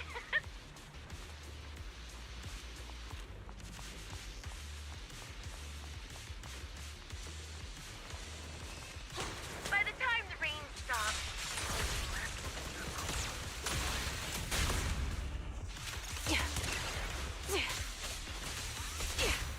I wonder, do you remember the weather on the day the old capital fell?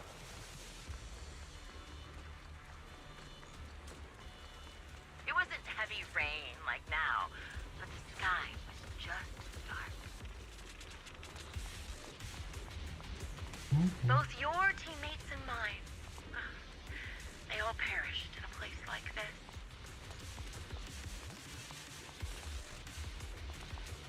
Now that I think about it, I guess I'm actually doing something good.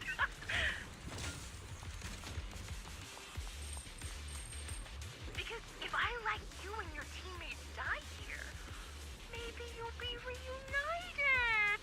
You made it to this part of the Hollow one enough.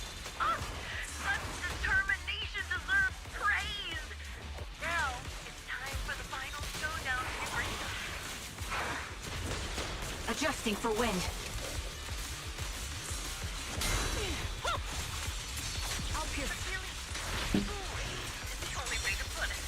What sniper would ever confront their enemy head on? The target's weary. I've prepared.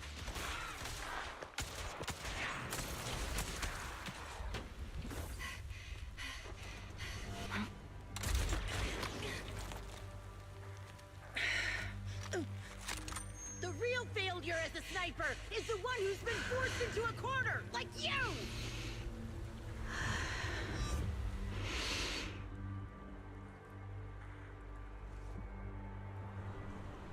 The wind. It's shifting.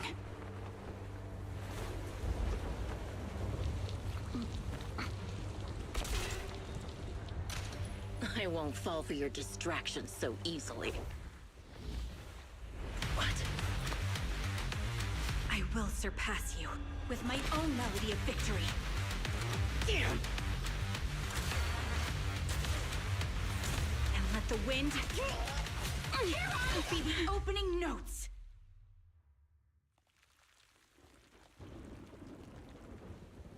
Karen? No! Wake up! Karen!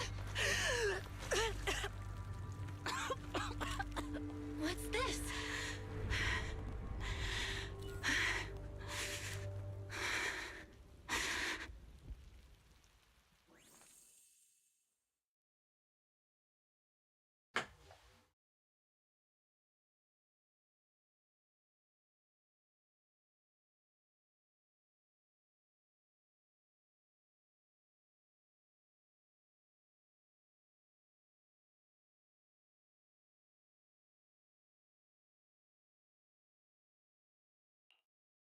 Just you?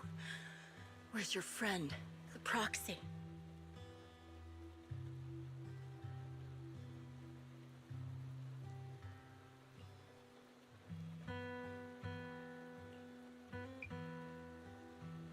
The proxy went to rescue the hostages.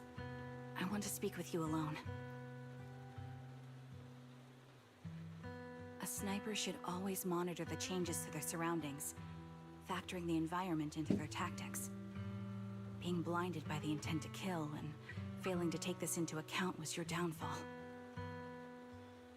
Didn't expect to be lectured by a youngster.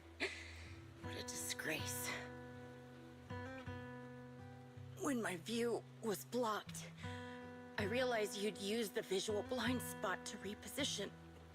So I adjusted my aim accordingly. But I still couldn't hit you. Your prediction and accuracy were spot on. I was just saved once again by this. By both this harmonica, and by my former comrades. Are you trying to say that this is destiny? That it's the will of my companions guarding me? I lost to the wave of ethereals, to the military's betrayal. And now I lose to your reckless actions, driven by some ridiculous fantasy. Your fantasy, your attitude, your very existence, and the outcome of this battle, they are the greatest denial and insult to my revenge. Yet you're emitting a much calmer ether energy now. Almost as if you found relief. My vision is fading. I can't see my comrades on the brink of death anymore. My wounds are fatal, but I don't feel any pain. Relief. It's not such a bad thing. Did you intend for me to kill you from the start? Let me answer that question with a story. The first time I saw you was actually during the fall of the old capital. My comrades were all dead, and the reinforcements the higher-ups promised before the mission never came. I can't even remember how long the fight went on. Ultimately, I had no choice but to retreat, failing to bring back my squad mates' bodies. I made my way through one battle line after another. The advanced troops were nearly wiped out. But when I reached a certain front, a small squad of survivors called out to me. Few people can still stand after such severe corruption and injury, but all 5 of them were still fighting. They were protecting a girl who had lost her sight and fallen unconscious while searching for a way out of the hollow. They told me they were beyond saving, and if I planned to retreat, I must take the girl with me. I couldn't turn down the last request of a group of heroic soldiers about to die in battle.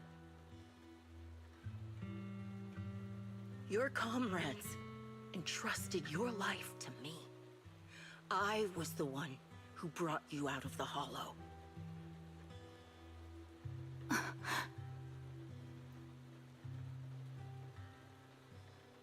You already know what happened afterward. It didn't take long for you to leave the Defense Force after you came to. Just like me. I developed PTSD so intense that sometimes I couldn't even hold a normal conversation. But for me, the hardest blow was the death of my squad. To an orphan like me, they were family. If the reinforcements had kept their word and provided support, they wouldn't have died for nothing. Don't you ever have that thought? To say I don't would be a lie. But I think deep down you know. From the moment we stepped into the hollow, there was no way we were getting saved. Given how quickly the hollow was spreading, and the ever-increasing number of ethereals, it would take the sacrifice of countless Defense Force troops to suppress it. It wasn't something that could have been accomplished in such a short time. the reinforcements would have only been a drop in the bucket. More sacrifices without results. Canceling the reinforcements, sending the advanced troops to rescue as many civilians as possible to minimize casualties. I think most commanders would have made the same decision. Objective and cold logic. I understand it, of course. But when you see members of the reinforcements living happy lives years later, can you still keep your composure? I couldn't. Even if the chance was minuscule, I wanted my squad mates to survive. But they turned that chance to zero, and still have the nerve to embrace a peaceful future. I can't help but resent them. By the time I realized what I'd done, I had already taken several lives. Nathan. When I tied him up and was about to kill him, he begged me to spare him, saying he had something to give you, no matter what. That was when you re-entered my line of sight. I think I've said this before. We're very similar, yet we have completely opposite beliefs. After meeting you, I became even more certain. In the face of suffering, I chose destruction, while you were destined to choose to protect. But you're still entangled in your obsession with your squad mates. If this continues, you'll eventually sink into a void of despair. Your hope is like a bubble, ready to burst at any moment. The version of you I want to kill is the complete one, who can firmly reject my answer. If you haven't found your answer yet, then I'll be the one to push you forward. I kill you, or you end me. Either way works. But after seeing your growth, maybe I'd prefer you to step over my body. That's the final answer. Why? Emptiness and doubt. No matter how many targets of my revenge I took down, nothing changed. Aiming my gun at former comrades, drowning in hate and rage, all it left was a hollow emptiness. But you're different. You've gained unconditional trust from the proxy. You have the courage to fight through my trap. And eventually, you'll have a melody that's uniquely yours. My belief has faltered. I finally remember my squad mates were fools just like you. You're right. They would never want me to become this way. I talk about carrying their cross, but in truth, I never carried their will. So be it. Take the hostage and go.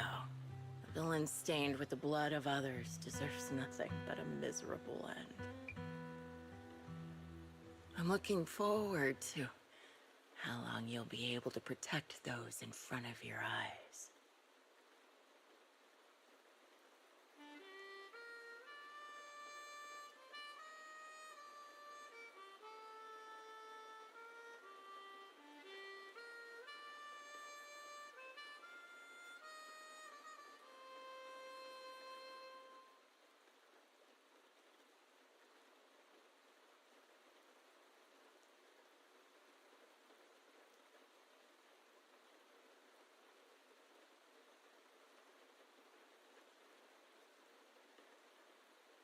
It can still be played after taking a bullet. Impressive. This is my final melody to you. No matter how miserable you've become, I'll still remember you. Remember we once shared the same path in life, but in the end, our paths diverged. Your hatred has long twisted into sin, But if not for you, I wouldn't have learned how to hate, or found the true targets of my hatred. I used to know nothing. My teammates served as my teachers and taught me so much. And I think you must be my final teacher. You taught me, in the most intense way, what hatred truly means. Really? So you found someone you want revenge against, too. That's good.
So you're the sniper from Liar Squad. It's nice to finally meet you. And you must be the one who's been searching for me. Nathan, the younger brother of Lethe. It's good to see you safe and sound. That's right. I'm sorry for causing all this trouble. I nearly cost you your life, becoming a target of a victim from the fall of the old capital. Maybe that's what I get not helping my brother and the rest of the defense force back then. When the reinforcements decided to retreat, I spoke out against it. I had family among the soldiers already in the Hollow, but I didn't have the courage to take that step. The one that might have cost me my life. I'm sorry. You don't need to feel regret or apologize. The outcome wasn't something you could have controlled. You cared deeply for Lethe, and even today you still think of him. To someone like him, who always cherished family, that's more than enough. Thank you. I heard you've been searching for the members of Liar Squad all these years. I'm nothing compared to your determination. Thank you for everything you've done, but please stop the search. It's time for you to start living a life that's truly your own. I hate to say this as a family member, but back then, they were already... I know. You don't need to say it. I've been drowning in a fantasy of my own making for years, but it's a fantasy that kept me from falling into the abyss. Nathan, Grim Vulture told me you have something you want to give me. Is that why you commissioned someone to find me? Yes. After learning about the bond between you and your squad, I knew I couldn't live with myself if I didn't get this to you. So I got on my knees and begged Grim Vulture, even playing this recording for her, hoping it would move her. Regardless of how things unfolded, what matters is that it wasn't destroyed, and I'm here, alive, to hand it to you.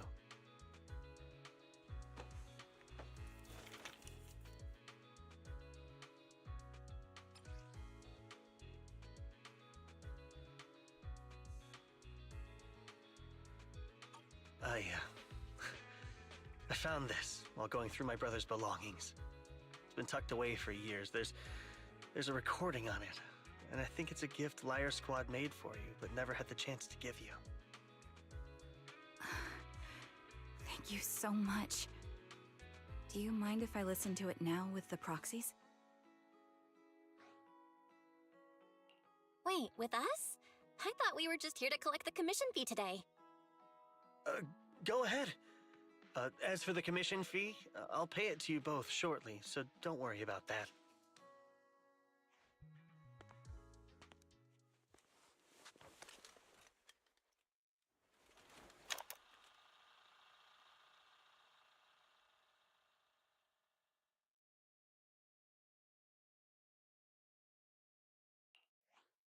Hey, hello? Alright, it's a recording. This is a message from Liar Squad for our little sniper. Everyone ready? I'll count down. 3, 2, 1. Congratulations on your 1000th day with Liar Squad! Hey, you guys are totally out of sync. Captain, can we redo this? The anniversary gift has to be perfect. That's our assault specialist, Acheron.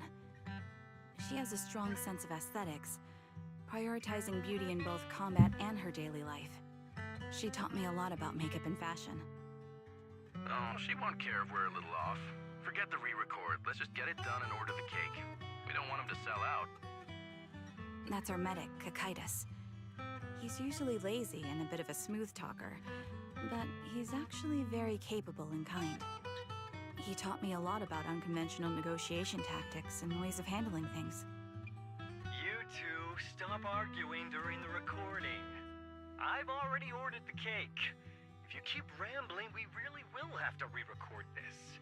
Cut the chatter already. And that Styx, a reliable artillery specialist. He's the oldest in the squad. He loves sharing photos of his daughter and reminiscing about how he wooed his wife. The way he won her over inspired me a lot. All right, let's all calm down. Wouldn't want to get on the captain's bad side. I mean, Captain, would Would you like to go first? We can edit or re-record whatever we need to. That's our scout and engineer, Lethe. He's a bit self-conscious because of how his younger brother excels, and he's somewhat introverted. But he's actually very capable. He taught me sharp observation skills, calm execution under pressure, and how to make use of the environment. Okay, thank you all for settling down before I completely lost my cool. It's fine. No need to cut anything or re-record. Let's just keep it as it is. Loud and messy, just like our liar squad. That's our captain, who took me in and taught me how to play the harmonica. And the real Charon. I'll make sure to explain properly to you later, Proxy. As you've heard, this recording is a little gift from the 5 of us. How time flies. When I brought you into the squad about 2.5 years ago, you were just a shy kid who blushed whenever you talked to someone. Over these 1,000 days, you've really worked hard to keep pace with our fighting rhythm. You've done incredibly well. In the last mission, your successful sniper kill of that high-risk ethereal really helped Acheron a lot. I hate to say it, but yeah, I went too far in last time. Thanks for getting me out of that mess. Just this once, I'll admit, your moves were more elegant in that fight. And not just that fight. Ever since you became a quicker shot and learned to adjust for wind speeds on the fly, we've been taking fewer and fewer hits. Makes my job way easier. So, cheers. You often worry about not doing enough. But in these 2.5 years, you've absorbed everything I know about stealth, reconnaissance, and tactical countermeasures. Trust me, you'll become an incredibly skilled sniper. Having you covering us from the rear makes every fight feel safer. But you still have a lot to learn about socializing and romance. When peace finally comes to Eridu, leave us and live your own life. Where did that come from? She's not leaving us. Even if she retires, she'll move into my house and I'll spoil her with loads of beautiful clothes. We can talk about living alone in 10 or 20 years. Sorry, I got carried away. Anyway, you're talented and hardworking. Over these 1,000 days, you've opened your heart to us and even encouraged us in return. Having you as a comrade is a blessing for all 5 of us. But I have to say one thing. You're always so sensitive and kind. Every time you see us get hurt, you look like you're about to break. Has our squad motto, having each other's backs, become too much of a burden for you? I get how you feel. When your squad mates trust you with their backs, your first instinct is to protect them, right? But that's not the way it should be. No one can shoulder everything alone. Don't try to carry everything on your own. Choosing to fight on the battlefield is my resolve. Feel it. Share yours with me. Even when it's your turn to watch my back, I'll give my all to honor it too. As long as you fight with all your strength, there's no such thing as failing to protect something, because your will and our will is preserved and carried on in other ways. But don't let that weigh on you. Try to trust in us, just like we trust in you, no matter what. I've struggled with that kind of thinking myself, but I eventually made my way through it. All this talk of camaraderie, of keeping each other safe, it's like a harmonica melody scoring our time together. Even when things change, our tune will go on, and that's enough. Exactly. Honestly, I'm sometimes terrified. Afraid that someday, you'll blame yourself for failing to protect us and fall apart. That's why I wanted to record this message. Please, don't try to bear everything alone. Maybe you can start relying on us more, fully entrusting your vulnerable side to us. Our will has long been intertwined with yours. We're comrades. This is getting way too sentimental. It doesn't feel like me anymore. Anyway, we just want to see you trusting your comrades enough to share your burdens, even if it isn't us. Finally, we'd like to give you the song that's closest to us. If what we've said is hard to understand, just feel it through the music. Please, enjoy my masterpiece, Homecoming.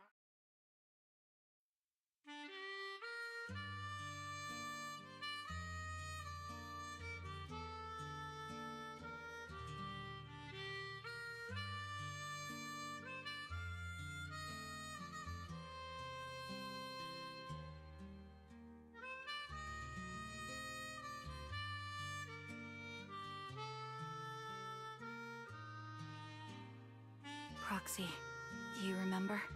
I was once terrified of seeing the look on their faces. Yes.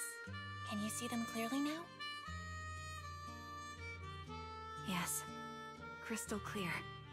As if I've returned to the exact moment of parting.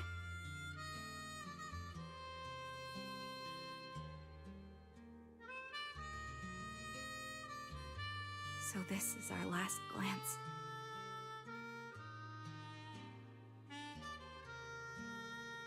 This is the answer you wanted me to find. Thanks, guys. For everything.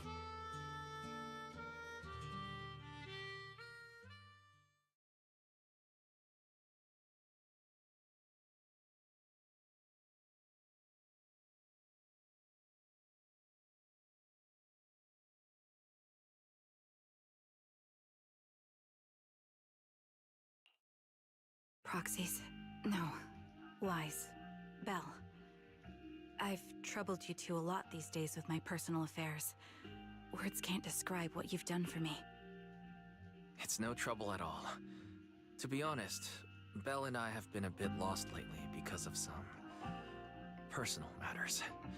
But meeting you has felt somehow comforting. Don't you think, Belle?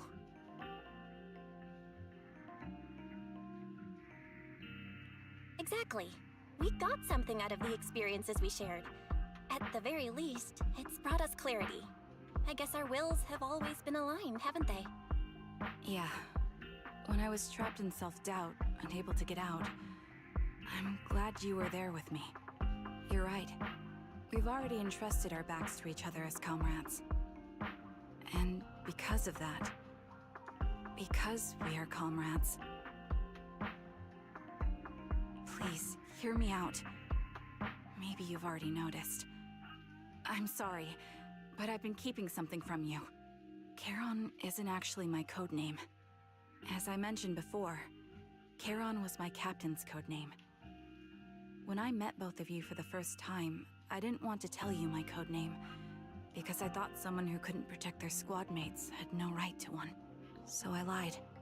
Captain Charon was an orphan like me, with no family to mourn her. I've been using her code name because I may be the last person in the world who still remembers her. But I understand now.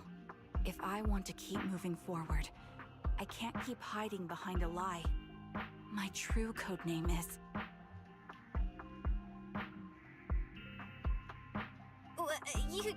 You don't have to tell me right now. At the harbor, Nathan spoke to you privately. Was he offering you a chance to return to the Defense Force? Yes. He said he still has a friend in the Defense Force who's currently forming a new squad.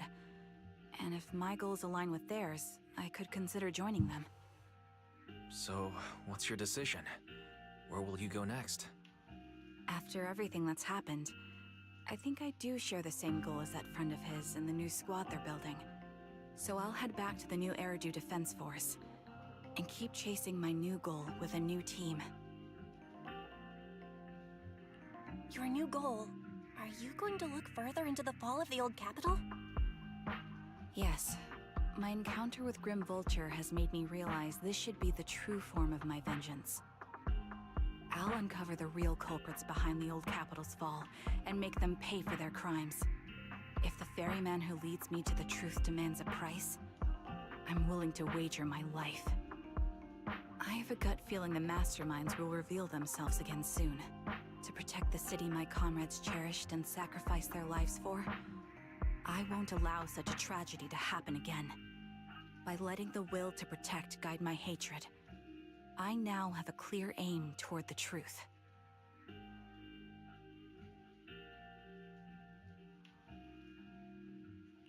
That's what I thought. If that's the case, then for now, we probably shouldn't learn your true codename, or lean on each other too much. Are you saying we're on opposite sides? No. We might walk different paths. Those paths will lead us to the same destination. It's just that, for now, we can't say any more than that.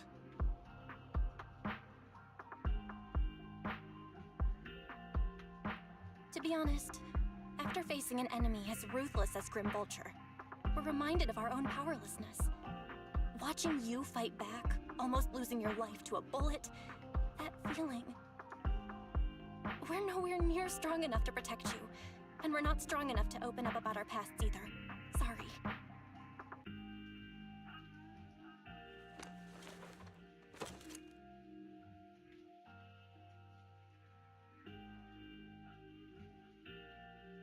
If this is your slightly selfish principle, I'll respect it.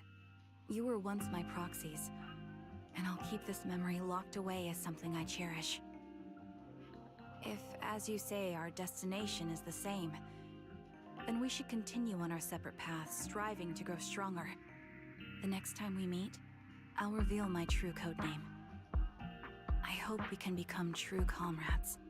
I want your presence to forever remain in the melody of my life. Yes, it's a promise. We'll meet again, Charon.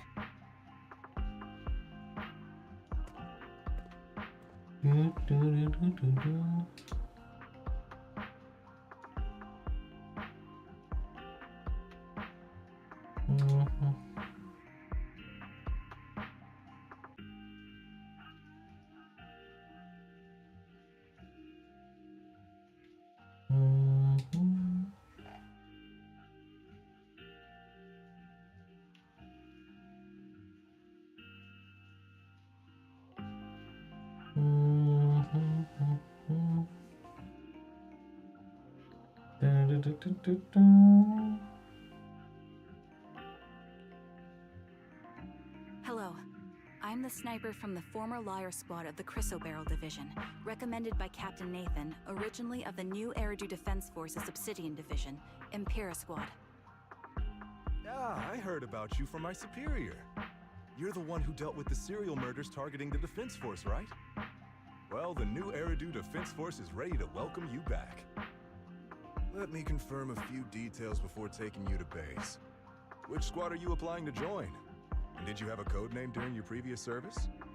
I'm applying to join the Obsidian Division's Oval Squad. As for my code name, Trigger. I was Trigger of Liar Squad.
sure what's special about it.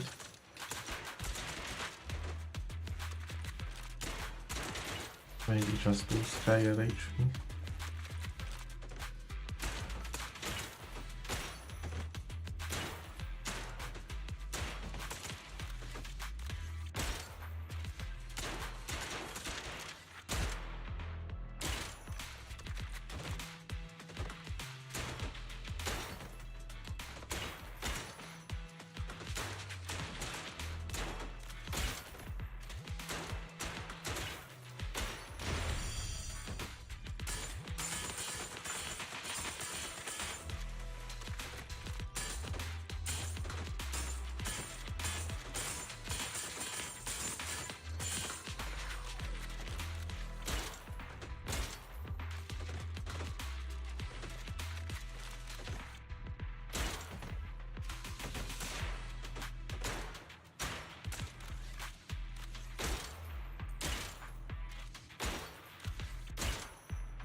keep forgetting that I need to keep reloading, turning.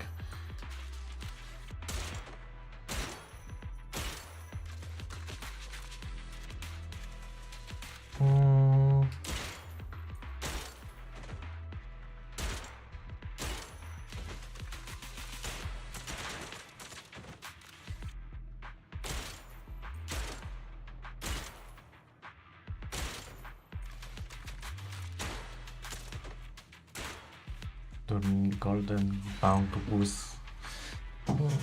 Znajdziemy tam.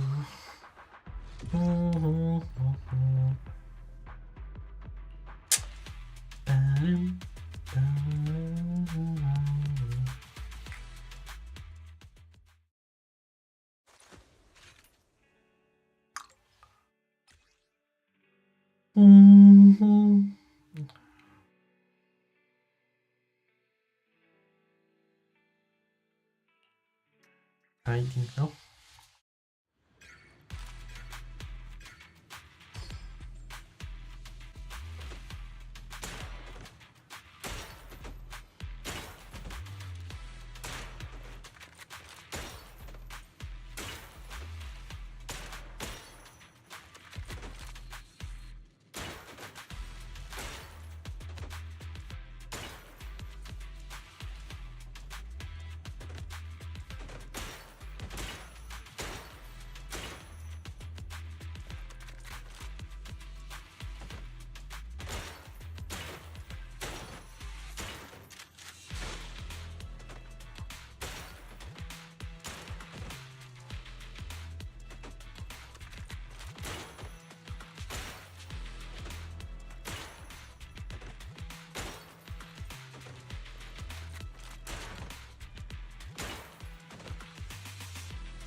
Okay, so that's everything here.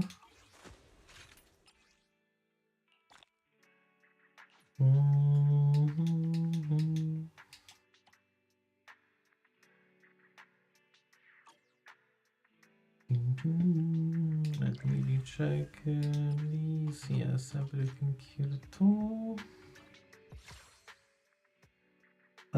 So we did everything besides this event that has still last day not unlocked, so I will just do it all 5 days tomorrow.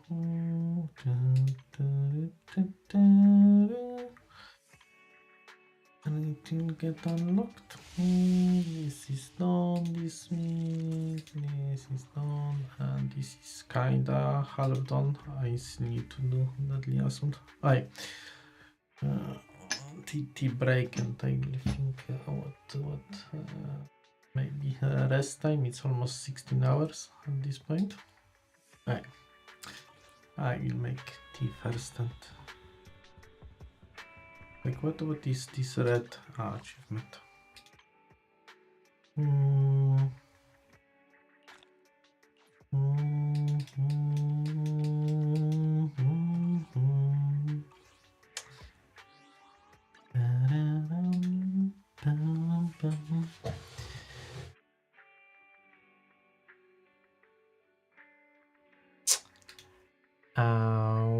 Okay. Be right back.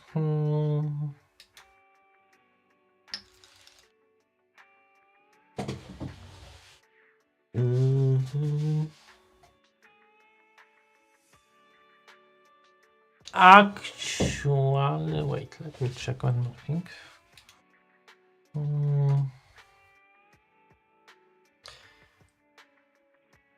Yes, we just got an outbreak and I see someone to raid, not just raided us previous weekend, so let's just go there.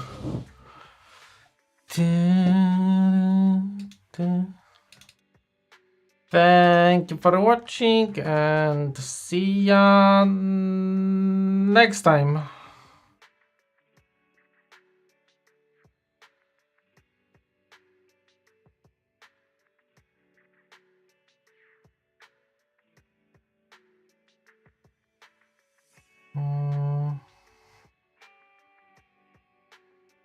Actually, the outbreak just started.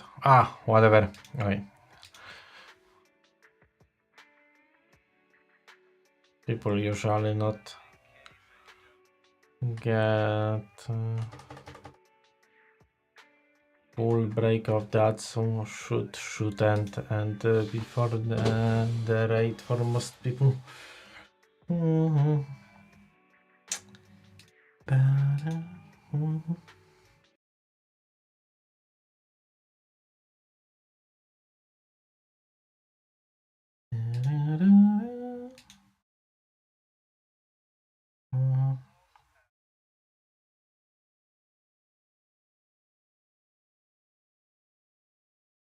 And if someone wants to write a message, that's it.